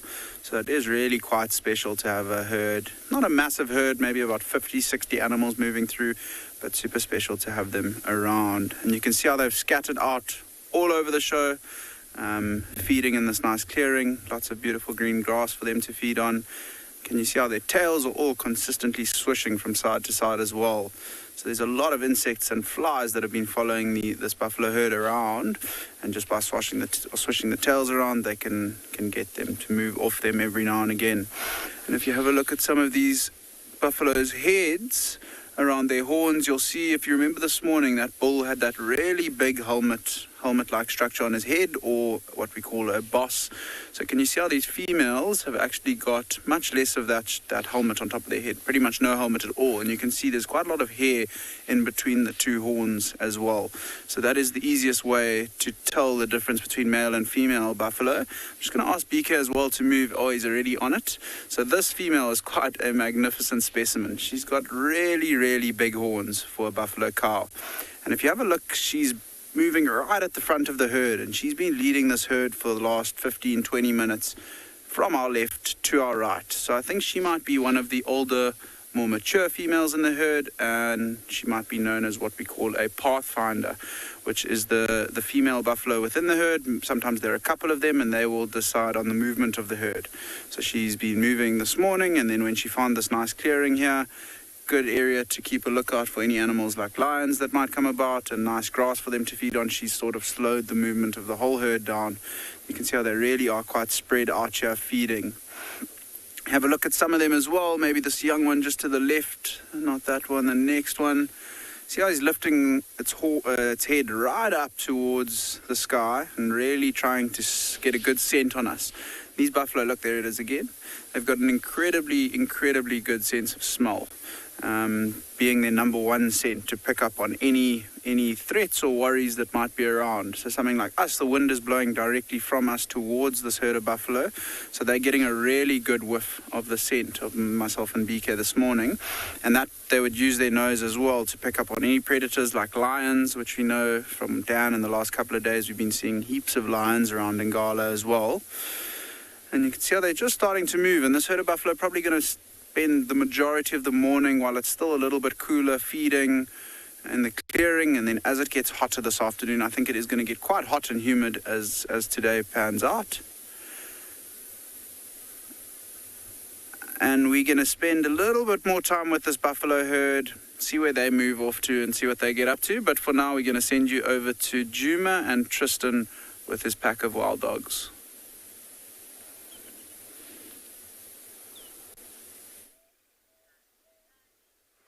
Right, well, while they spend time with the buffalo, as you can see, we're still with the dogs. It's the Pungwe pack for those of you that are interested, and the ones that I didn't tell earlier. There's a little puppy who calling behind us. It's still cute. It's soft and subtle. But anyway, they're chewing on the remains of something as well. It looks very, very small, maybe a little steenbok or a dyke, young dyke or a young impala lamb. It's not a pipe anymore, thankfully, and we managed to dissuade them from getting rid of all of that, or from going back to that stuff. So now they're onto bones and bits of whatever it is, and they're so scattered at the moment, it's really difficult to actually get a proper count on them, because there literally are dogs just everywhere. Why are you whining? The rest of your pack is here. Come.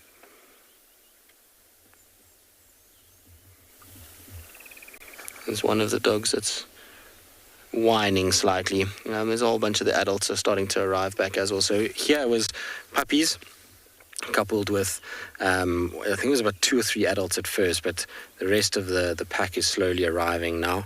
The alpha female is also here. It seems like it's a pretty complete count at this stage. It seems like all dogs are around. Listen to this dog though.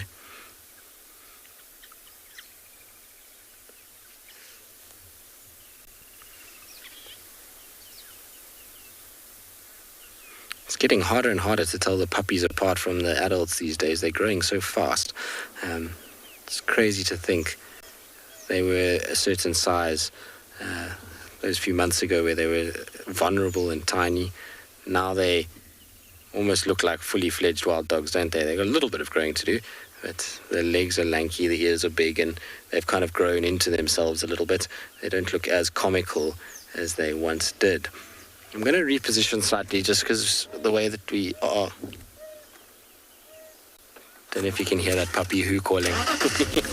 Cute. The who calling puppy is a very, very cute thing. Obviously the adults do it. It's a much louder, more haunting call. But the puppies, when they do it, it's much, much cuter. I'm going to try and find a way to get a view so that we can actually hear it nicely.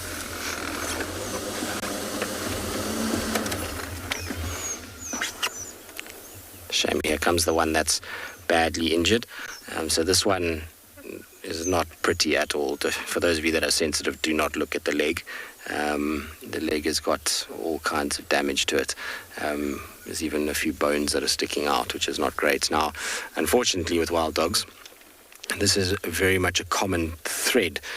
Dogs constantly have these limps. There's very seldom a wild dog pack where you're not going to find an individual that's limping and hurting and sore. Now, this particular injury is quite brutal, but what will eventually happen is that foot will eventually become useless, and it will either basically rot and fall off, or the bones are going to reset slightly and it's going to be almost clubfoot and kind of swollen and a little bit like what you see with the evoker. It shouldn't affect its ability to move. There's lots of dogs that have survived quite well in the Kruger with only one leg. In fact, there was even one that only had two legs and still was managing to keep up with the pack. So as much as it looks bad, they still are able to function. The problem is that a lot of people have that notion of it's an endangered species, it needs to be helped. But when you look at this, the darting of this animal could potentially cause a separation of its pack. It shouldn't, but it can happen where the pack moves off and this little one struggles to find its pack again, being very, very small. It would, and with an injury like that, it would pretty much stand no chance of survival. The other alternative that you could do is you could get this dog and you could put it into a rehabilitation program or center. But for me, that is not the greatest idea. What you're doing is you're removing it from its pack completely. You're then placing it in a very small cage, because in order for that foot to heal and be operated on, either they can fix it, which means it's going to be put in a little cage where it can hardly run or turn or anything because it's not going to be able to put weight on that, or they're going to amputate, and then that dog has got to live a life of captivity until it's old enough to be re-released again, which again, for an animal that runs and moves and covers such huge distances, for me, a life of captivity is almost a worse punishment in many respects. And so the only other option then is to euthanize it, and rather give it a chance in nature, as brutal as it might seem, to come right and survive, and then be able to, still be a functioning member of wild dog society. What's interesting is that this dog has been like this now for over a month, and it's surviving. So as much as it's probably painful and it's tender, eventually the body will start to kind of figure a way to deal with it. So like I say, either it rots off and the foot falls off, or it's going to start to heal and you'll get granulation of the skin and the bone will just join in a very ugly way, which won't be so nice. So we'll just have to wait and see. There's not really much that can be done about it at this stage, as difficult as that may sound to a lot of people.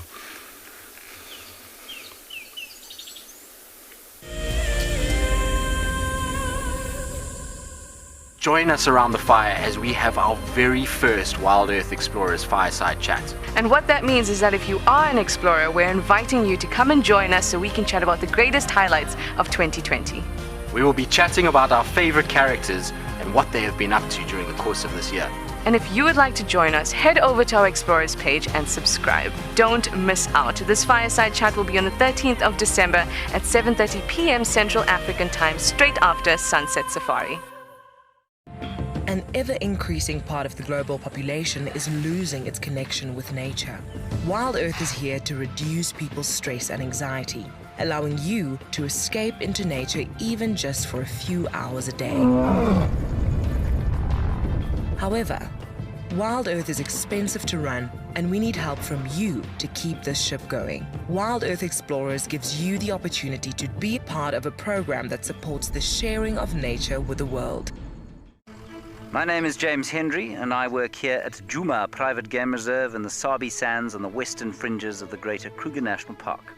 My favorite part of getting questions from viewers is that we get to have long and varied discussions about all sorts of different aspects of nature. Because our audience comes from all over the world, it's very special to have different perspectives from everywhere. If you want to submit a question on Wild Earth, you need to register on our website. Once registered, go to the Live Safari page and submit your question beneath the live feed. This is Rusty. He's my favorite vehicle, and we've been through all the good times here in the bush. Now, if you feel a connection to Djuma Game Reserve like I do, then we have a fantastic opportunity for you. You can have your name engraved on a brushed metal plaque just like this one, and we will attach it to Rusty so you can always be with us on safari in spirit. We will even send you a digital photograph once your plaque is mounted on Rusty. Spaces are limited, so grab your spot now. You can see this elephant bull is now quite wet all over his body. He actually decided to splash himself with all the water there, but he's having a few gulps of water still. Being very careful and drinking very, very slowly, I think, trying to get to the freshest part of the water where it's not disturbed by mud.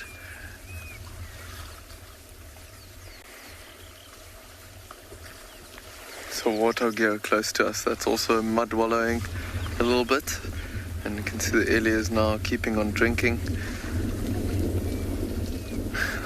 Just the Warthog has just like one line of dry skin on his back there. See if he can get to it. There we go, a little bit. Oh, the elephant's on the move. Let's see if he comes down to this muddy water patch here. Look at him walking downhill and chasing all the buffalo.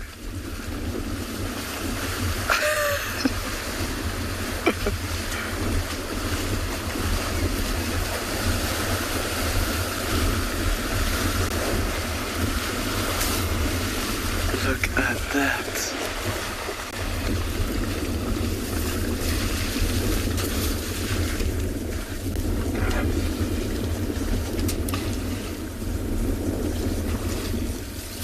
Grabbing mud from the bottom there, muddy water, and throwing it onto his back and spraying it into all the crevices between his legs.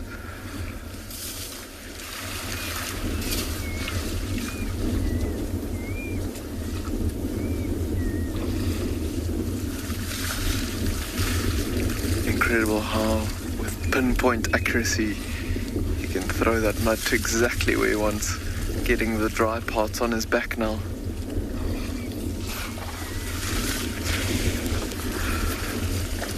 Exactly what we were hoping would happen is happening right now.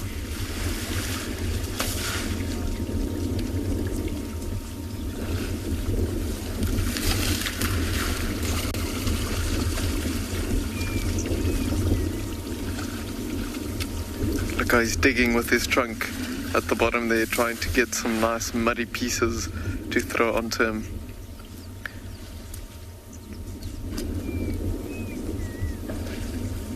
I take it back. There is something that looks happier than a warthog in mud and water, and it is an elephant.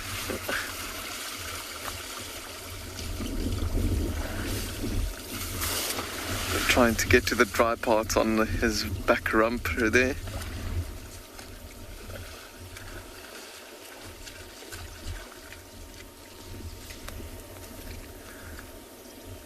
So he's digging around with his trunk, trying to get to the muddy patches at the bottom there. Spraying it into his ears and onto his ears. Listen to that.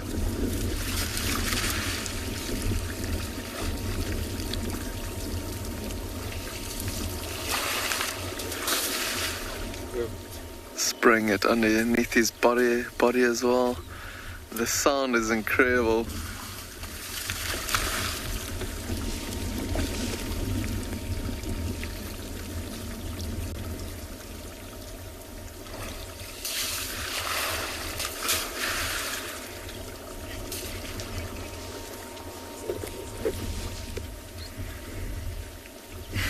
resting his trunk on the muddy patch there at the bottom as well.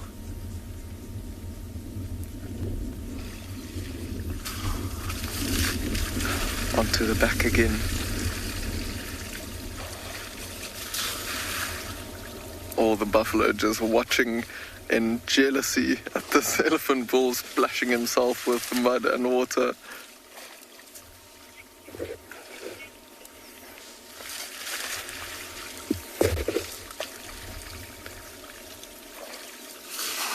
Oh, that is now completely covered in mud. There's a few muddy patches on his back leg there, or dry patches, sorry. But he's literally covered every single spot on his body now.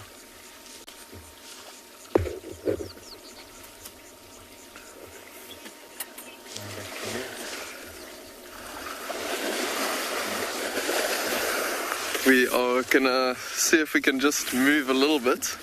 Looks like this elephant bull wants to come this way. But I think what we'll do is we'll see you again this afternoon on another live safari.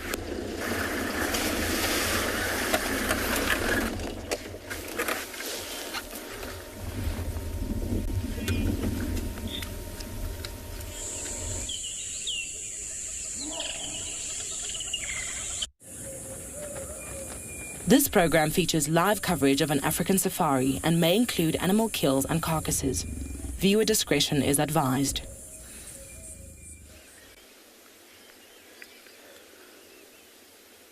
My goodness, welcome everyone to a very cute start